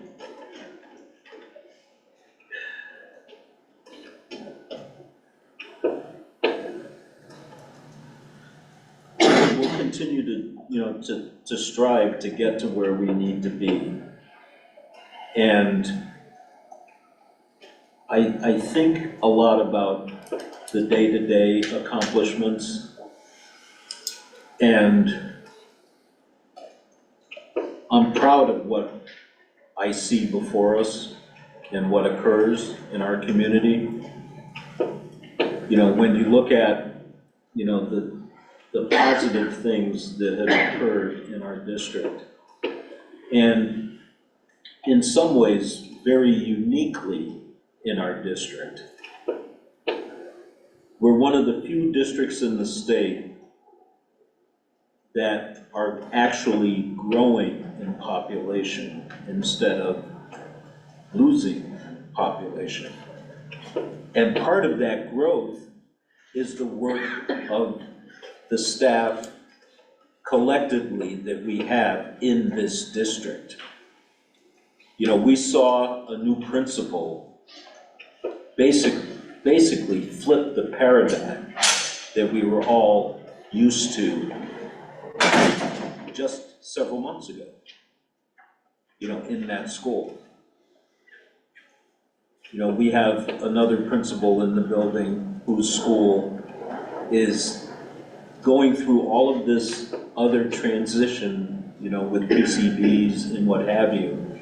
And then you look at the student outcomes, and one of those salient points right at the beginning of the meeting is his concert choir is being, you know, looked at nationally. You know, and these are just little things that are happening. You know, I know part of what we've been talking about in the last few weeks or the last few meetings, you know, has been how do we communicate all of that? Because I'll tell you, you know, if it's just amazing, you know, behind you on that wall, okay, and I don't know how many people looked at that mural on your way in, and it's not finished yet. It's amazing. That's student work, you know, that's behind us. You know, there's things that are going to be communicated here over the next few weeks, you know, like the fact that our, you know, natural resources program, you know, the new instructor there is a prolific chainsaw artist. So he's got kids doing chainsaw art. I mean, you know, those might seem like simple things, but those are the things that make parents, you know, and hopefully future employers, you know, look at our district in a different way. And at the end of the day, they do. You know, and I do apologize for any gaffes, you know, in our process. And I can honestly tell you, those kinds of things will never occur again. And I can say that as a never, you know, because we will try our best to make sure that that is the case. And so we will continue to work through our growth, and we'll take it one day at a time. The next order of business is public comment. The board welcomes public comments in order to accommodate as many people as possible. Anyone making a comment, please try to keep your comments to, you know, a couple of minutes. We will respond to requests. We have a series of ways that we will act on those. You know, thank the person, you know, with no further action. You know, respond immediately by the board or the chair or administration. You know, direct the administration to contact or respond to the person. Seek clarification from the administration at a specified meeting. You know, add the topic, you know, to future agendas, which we have in the past. Refer to the matter in executive session. You know, if it complies. And the other is to hold a public hearing, you know, on the matter.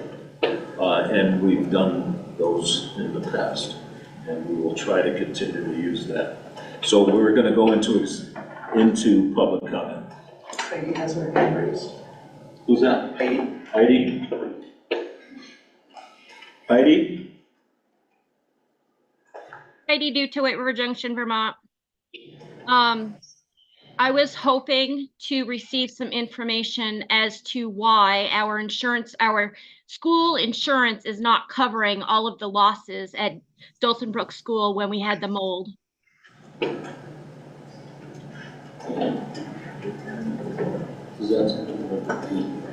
can speak a little bit to that. So Heidi, that question we can speak to right now. So if you wouldn't mind. So mold has typically been an exclusion included in the insurance, mostly because the insurance is trying to cover kind of the stuff that can't really be predicted versus a bad wet summer. I did speak with the insurance company today, and they're trying to provide some funding. It's not going to cover everything, but it's possible that they do come up with some funding.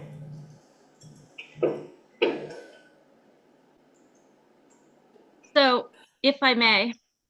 Go ahead. The town of Hartford, the select board town manager, municipal building, they have a fund that has extra money within it. Does the school also have a fund similar to that? And if so, are we going to utilize some of those monies to replace lost items?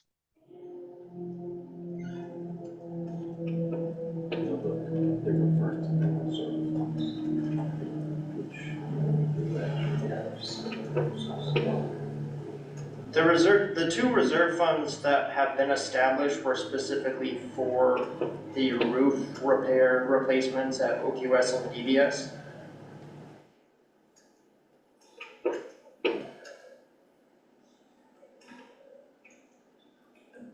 So I think she was referring more to if we had a similar to the town's contingency fund, for backup.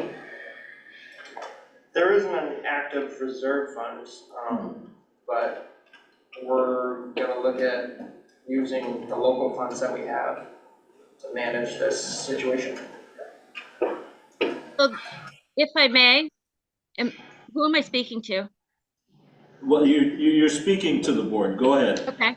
So if I may, with this $21 million bond that was voted in March, there was enough reserved funds to cover the cost for a year. So if you don't have specific reserve funds, I'm a little confused. If there's not like a general reserve fund for miscellaneous items because you had enough to pay an entire year's payment on that. She's just talking about general maintenance. So the reason we could use the reserve funds for the bond is because the bond is covering the roofs at OQS and DBS, which is what the reserve funds were set up for and approved by the voters. If you wanted to change that, it would have to be voted and reapproved by voters again. So you don't see a mold problem within the school as specific to these reserves, even though it was not just a roof? Do we even know what caused the mold other than a humid summer? I guess, Heidi, what I'm hearing, in this response, and we don't have all of the exact numbers at present. We have a massive self-insurance organization, which is called VHI. That's the one. Visbit is that's the other side. The Visbit side is all of the school districts in the state basically self-insure. And that's what created that company. So when you look at what Jacob was talking about, that even though it's not listed as a normal covered expense, that they are looking at finding funds to help remediate the problem. That's because there's more flexibility because we're part of that organization. And I think that that's why you see that. You know, it's not like, you know, our homeowner's insurance where you have to, come on bended knee, and if you don't meet the requirement, you're toast. I think that's the other piece. So do we actually know what caused the mold other than the humidity? Was there a leakage somewhere? Jonathan, do you No. speak? Sure, I can speak to that. Yeah, Jonathan. Jonathan Carter, I'm the facilities director. Hi, Heidi. The root cause of the problem with Dothan Brook, it had several things. Primary was just the heat and humidity we had for extended periods this summer. That problem manifested in the schools throughout the state. At Dothan Brook specifically, how that impacted the school was in that school, as in most of our schools, we don't have air conditioning in the summer. We do bring in outdoor air. We brought in outdoor air with humidity, and the materials and conditions in that school allowed mold to grow. I'm not quite sure why that scientifically happened, grew on those materials, but I will tell you two things. One, that's the only place we had this problem in the district. So there's something specific going on there. And the other thing I will say is the actions we're taking in response, first and foremost, are to mitigate whatever risk there might be, which is what we did immediately. We're still doing that. And second, to be informed by this. And by that, I mean, we're taking out the carpets that were a problem and replacing them with resilient flooring that cannot grow mold. We're, I've been talking with Rick, the principal there, about what we put back in those classrooms that doesn't allow this to happen again. So, I can't control the weather. We can't control the weather, but we can control the environments within our schools, and that's what we're doing. I'm not sure that I can tell you exactly why a mold spore takes root and grows in a specific place, but I can tell you what happened there was a combination of the materials in place and the extended ambient humidity and temperatures throughout this past summer. Does that help understand the question and how we're dealing with it? Yes. Is Hartford looking to when they're putting on a new roof? Is that correct? Yeah, that's so the roofs at Dothan Brook and Untitled have been a problem for a long time. When I started here, I was not entirely sure what the root cause of the roofing issues were. It's taken a while to get that together. We're just on the tail end of an engineering study that is helping us to identify what the right way to fix those roofs, the long-term fix is. This mold issue we had at Dothan Brook this summer was no way related to a roof leak. Okay, so yes, we're going to address the roofs. Thank you. Are we going to be addressing HVAC to have air conditioning built into that school to try to eliminate having this type of a problem in the future? Right now, air conditioning is not something we're looking at. What we are doing, what we have done, is put dehumidification in the individual classrooms. We've stepped up our cleaning for next summer. I can tell you we will step up just the presence we have in those schools on a regular basis to observe conditions. The question of, for lack of a better term, retro-engineering air conditioning dehumidification in the schools is an enormous undertaking that I don't think we're in a position to really realistically pursue right now. What we can do and what we are doing is look at our building envelopes, the roofing, to put it very basically, keep the weather on the outside. But the idea of air conditioning those buildings is not something that is on the table right now. Okay, thank you. Thank you. Any other? Yes. Yeah, so this refers back to the open meeting law complaint, but it wasn't pertinent to the issue that was on the table and so with your motions. But so you kind of dotted a procedural I here, and there's some acknowledgement that it seems like there's different levels of fluency with open meeting law, particularly with regard to executive sessions. And, I mean, you are a board that manages a $50 million budget of public money, and executive sessions are fairly routine.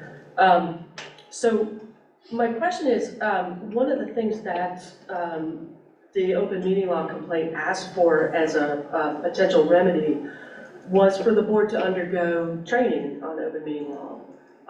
Potentially, if I read it correctly, potentially along with the public, which I would think would be desirable if, as you've all said, the intent is to improve and to make sure these mistakes don't happen again. So my question is really, why not do that? Why reject that suggestion?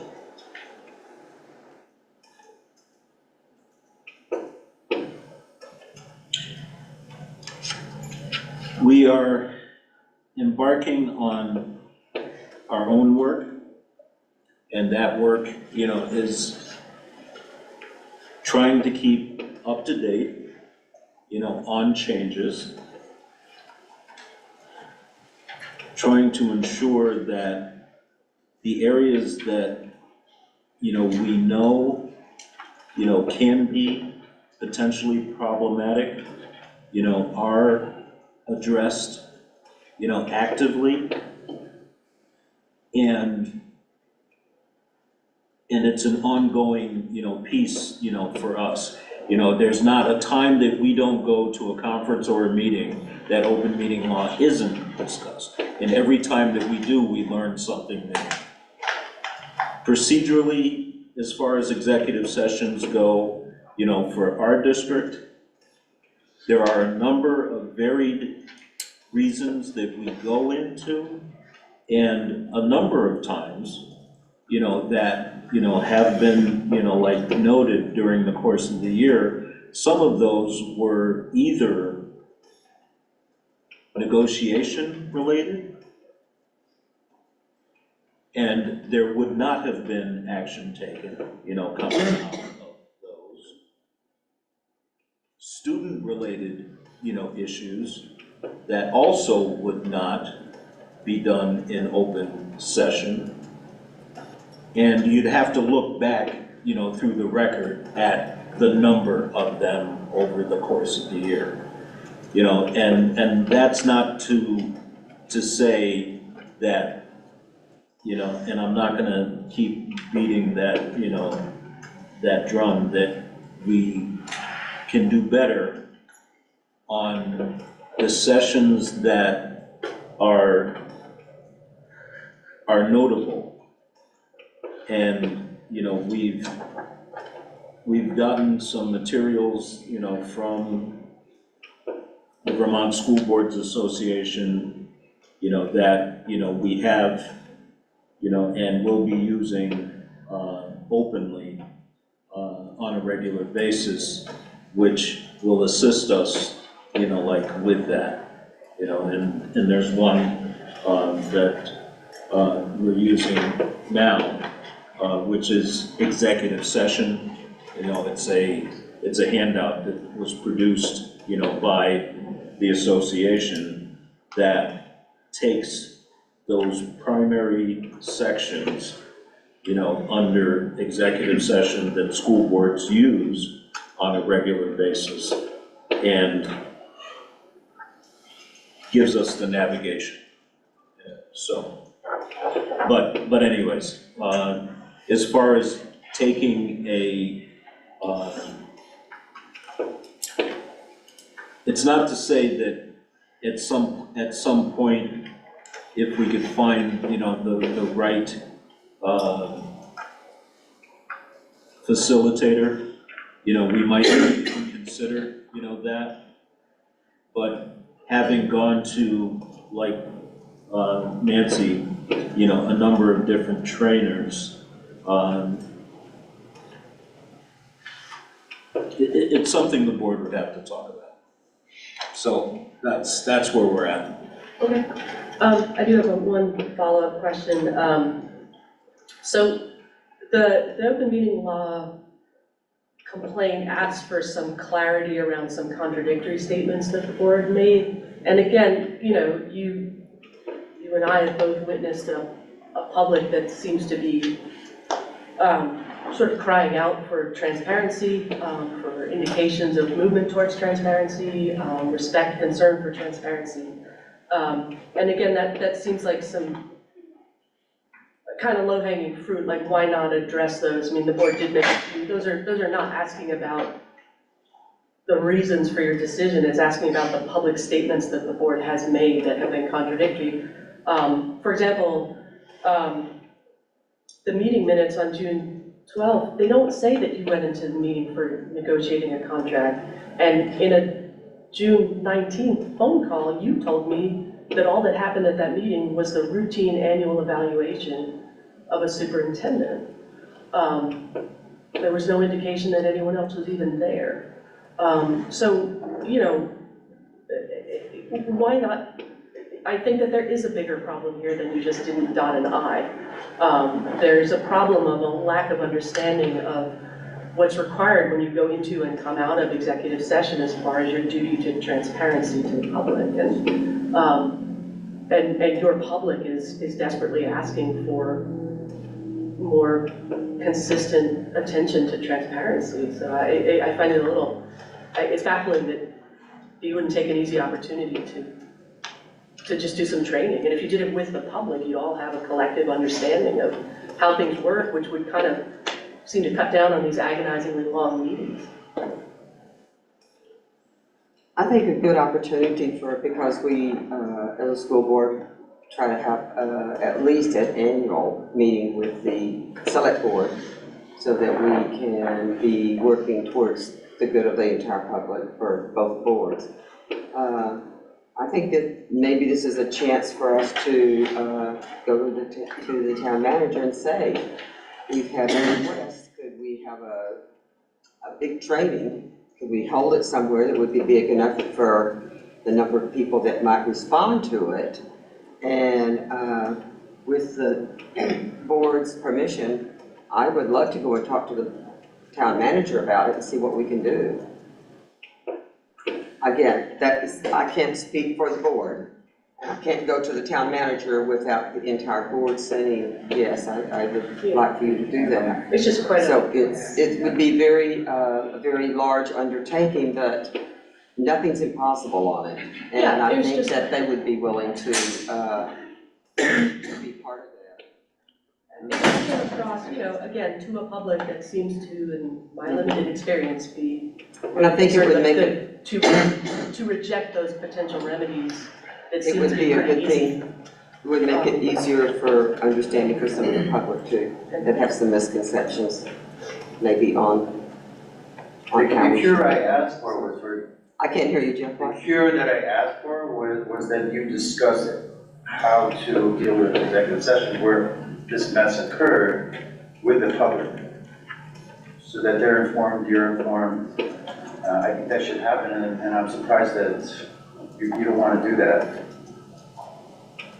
I just said I would be willing to do it. That seems to be where the problem lies.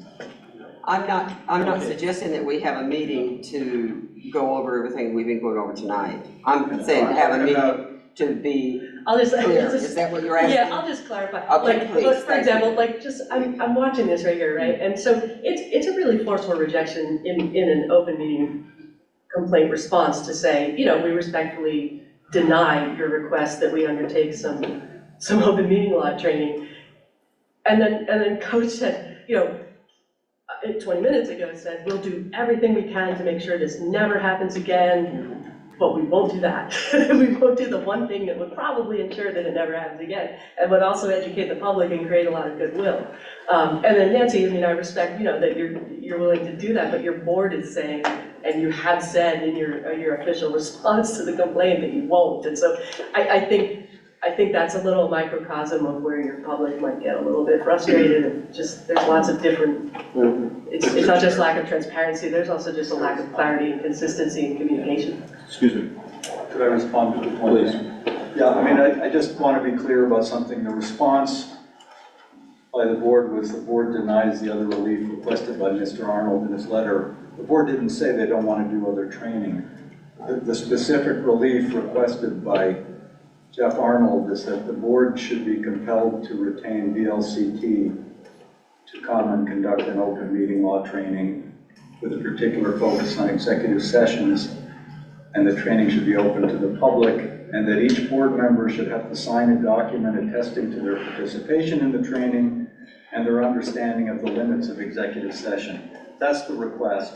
That particular request is for relief is being denied. It doesn't mean, as the board members are saying, that they're not interested in doing further training. Right, but in your response, you didn't offer an additional cure that had any, there's no offer of additional training. Again, Fair it's a enough. matter of optics, maybe. Fair enough. Yeah. Yeah. It could have been a longer response. It could have been a shorter request than it would have been, but yeah, I mean, it's your municipal association, I would assume. I'm happy to do a training with the public. I mean, I'm a lifelong student. I'm very new to the board. I'm with Nancy. I'd be happy to do a training that involves the public. So. And I think that, you know, it's not that, you know, we're not, there's logistics between the two organizations that provide, you know, those trainings and the perspective, you know, of that advising.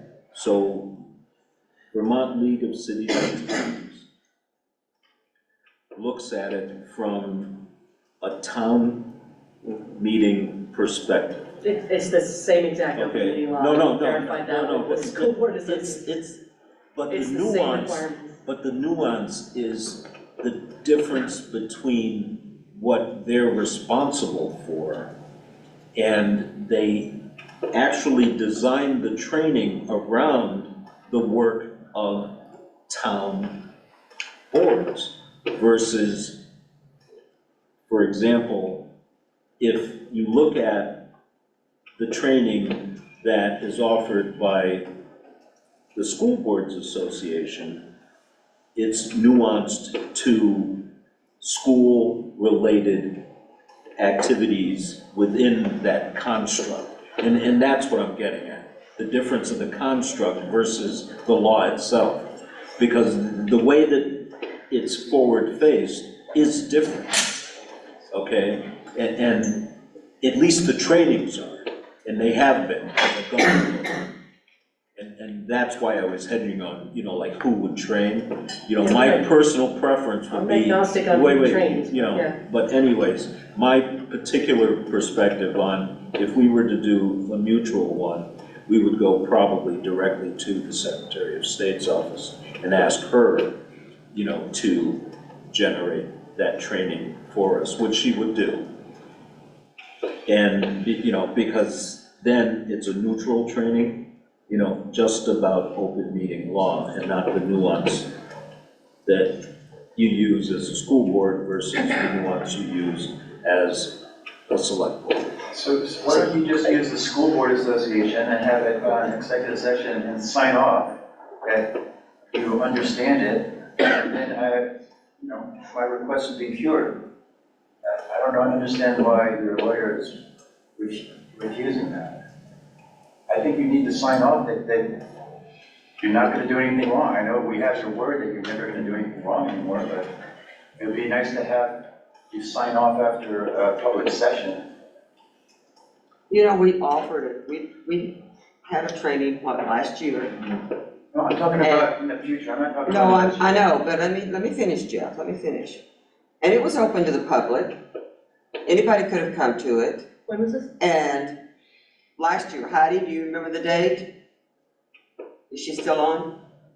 Heidi came and 3 other gentlemen came and that was it. This was in August? And it was open to the public. I would have to go back, I'll go back and check. But it was before the school year started? Yes. Oh, yes. Yeah, but you split that off into, it was kind of made clear that that was a non-public session because you took all the public stuff out of it. No, because it was considered a retreat, and that was a training for us. But that training was only on the new additions to the open meeting law about recordings and stuff like that. My larger question, yeah. I'll just say one more thing. I have a request for comment, and I'll leave it to the board if you want to give a call later, email later. But I just, as somebody who's reporting on this story, I mean, this is the question that I have for the board. In following this story, it appears to me again, I'm not a resident of Hartford, I'm just following the story and reporting on it, and what I've observed is a residents of a town that believe that their school board has contempt for transparency and contempt for citizens or residents who ask about and ask for transparency. That's a perception, I'm saying that's a perception. It seems to me that there probably were some really easy things the board could have done tonight to kind of allay that perception, and there are things that the board could do to, indicate to residents of Hartford that you do have concern for and respect for transparency, and it just seems like those opportunities aren't being taken. That's the perception. So, as a board that's facing questions from the public who feel that you're not being attentive enough to transparency, how are you going to go forward? Like, what are the things that you're going to do specifically going forward to try to restore that confidence, if you are? And again, I don't answer, that's just if I were to call you tomorrow or shoot you an email tomorrow morning, that is the question I would ask. I'm just asking it tonight. Thank you for considering. Okay. Any other? Heidi, did you have a question? No, Nancy asked when the retreat was. It was August 14th at the superintendent's office. Thank you, Heidi. Thanks. Welcome. I just have one question on the superintendent search. Has that been dropped entirely, or? No, we haven't, moved forward as yet, just timing wise with the other things on the table. The goal is, because we were looking at the beginning of the next, school year, our consultant, has, shared with us the best time to initiate, is, late, around that Christmas time. That's when people are engaged in their hunts for new positions. So it's a perfect time to initiate that process. We need to determine points of contact, within the district, and we're working on that. And then the next order of business after that person is selected, and that basically would be the person on the ground to help the committee work through the next steps, like helping all of the partners create the committee, because we're looking at 12-member committee, and all of the respective partners need to be active in deciding who's going to represent them, on that group. So that's part of the point of contact's responsibility, is to help them get that person online. So that's the next, let's say 2 or 3 steps that will be happening within the next few weeks. So, if that helps. Okay. At this point, we will move into the consent agenda. We have appointments. We have one appointment, Daniel Weintraub. Thank you, Bernie. Thank you. Take care. Who will be at the middle school as a math interventionist and as a teacher evaluator.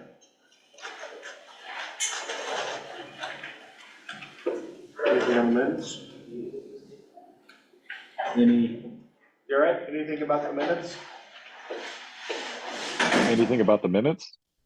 Do you have any comments or anything before I move that we accept the consent agenda? Oh, no, not tonight. Okay. So I move that we approve the consent agenda, accepting the appointment and welcoming a new member to our community. Second. Could I make a comment? Yes. This is transparency again. There was no mention in your agenda that you had a person that you were going to appoint to a position. It just says appointments. I was complaining earlier about the incompleteness of the agenda document that you put online that the public has. I just ended my first term as a planning commissioner for Hartford and was reappointed by the select board back in July. I had to provide them with a resume going back to my college education and carrying all the way through. It's part of the agenda package that the entire board looked at to make me a planning commissioner. And yet, you folks deal with appointments to very important positions in the school district, and you don't give the public any notice that you're going to do it. And I guess you didn't even know yourselves that there was a specific person going to be appointed this evening. Did you receive any information on this person ahead of meeting time? It's just beyond my comprehension that this kind of stuff happens and there's no communication to the public that you're going to do this. And that item on your agenda looks like it's just a placeholder in the event you are going to appoint somebody or change a position or do something. Why isn't that information available to the public? Thank you. Thank you. So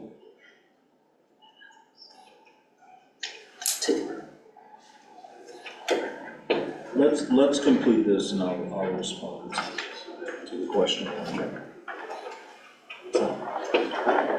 So if there's no further discussion. So I made the motion. And there's a second. I second. So we call. All in favor? Aye. Opposed? So moved.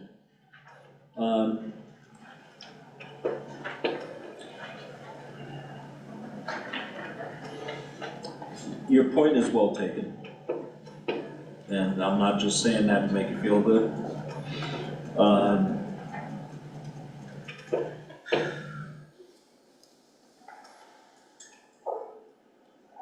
No, we will take that under advisement, okay, and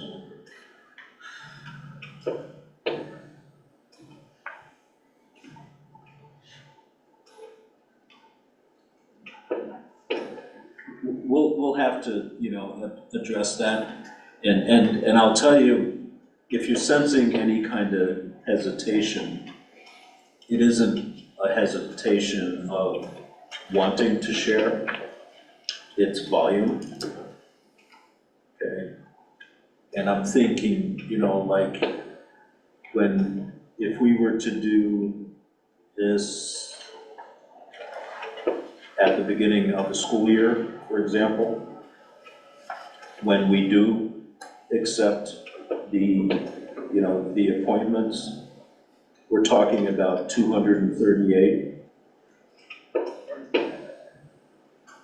teacher contracts. That's excluding the additional subcontracts, that are run, as well. So that's probably another 170 or so, within that. I'm just trying to think about how we navigate, that volume, okay? And regardless of, I can hear what's gonna come next. I'm gonna say next that I served on a school board in Wisconsin for 12 or 15 years, 3 or 4 times the size of the school district. Every single person that was hired, fired, transferred, promoted was listed in our agendas. we didn't have pages of backup with their CVs or anything, but the name was there. Okay. How hard would that be? Well, that was my, I didn't say not, to call it. I'm saying we're taking it and we're gonna have to look at it, with, Katie and the administration, to how we would do that, okay? All right. Acknowledging, the point. Okay, the next scheduled board meeting is 10/23.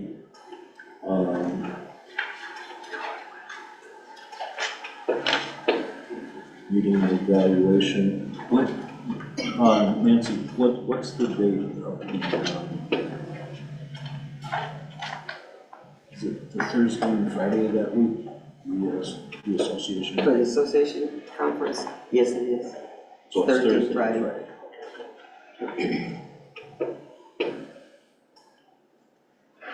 So the 24th and 25th, Nancy? Yes. It sounded like Maury.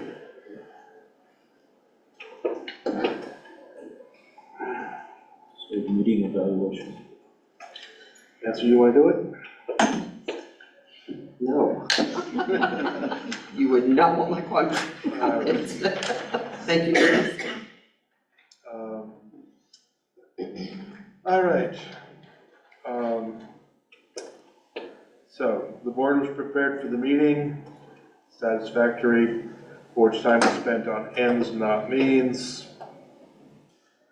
We could use some improvement there. Each board member was given the opportunity to participate, satisfactory. The board treated all persons with courtesy and fairness, satisfactory. The board adhered to Robert's Rules of Orders as needed or required, yes.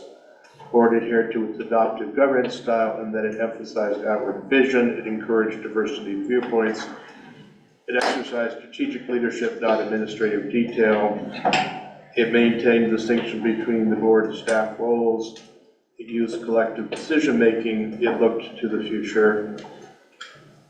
Satisfactory. With that, I move that we adjourn. I'll let you give me a second. I'll second it anyway. So we have a motion and a second. All in favor? Aye. Aye. So moved.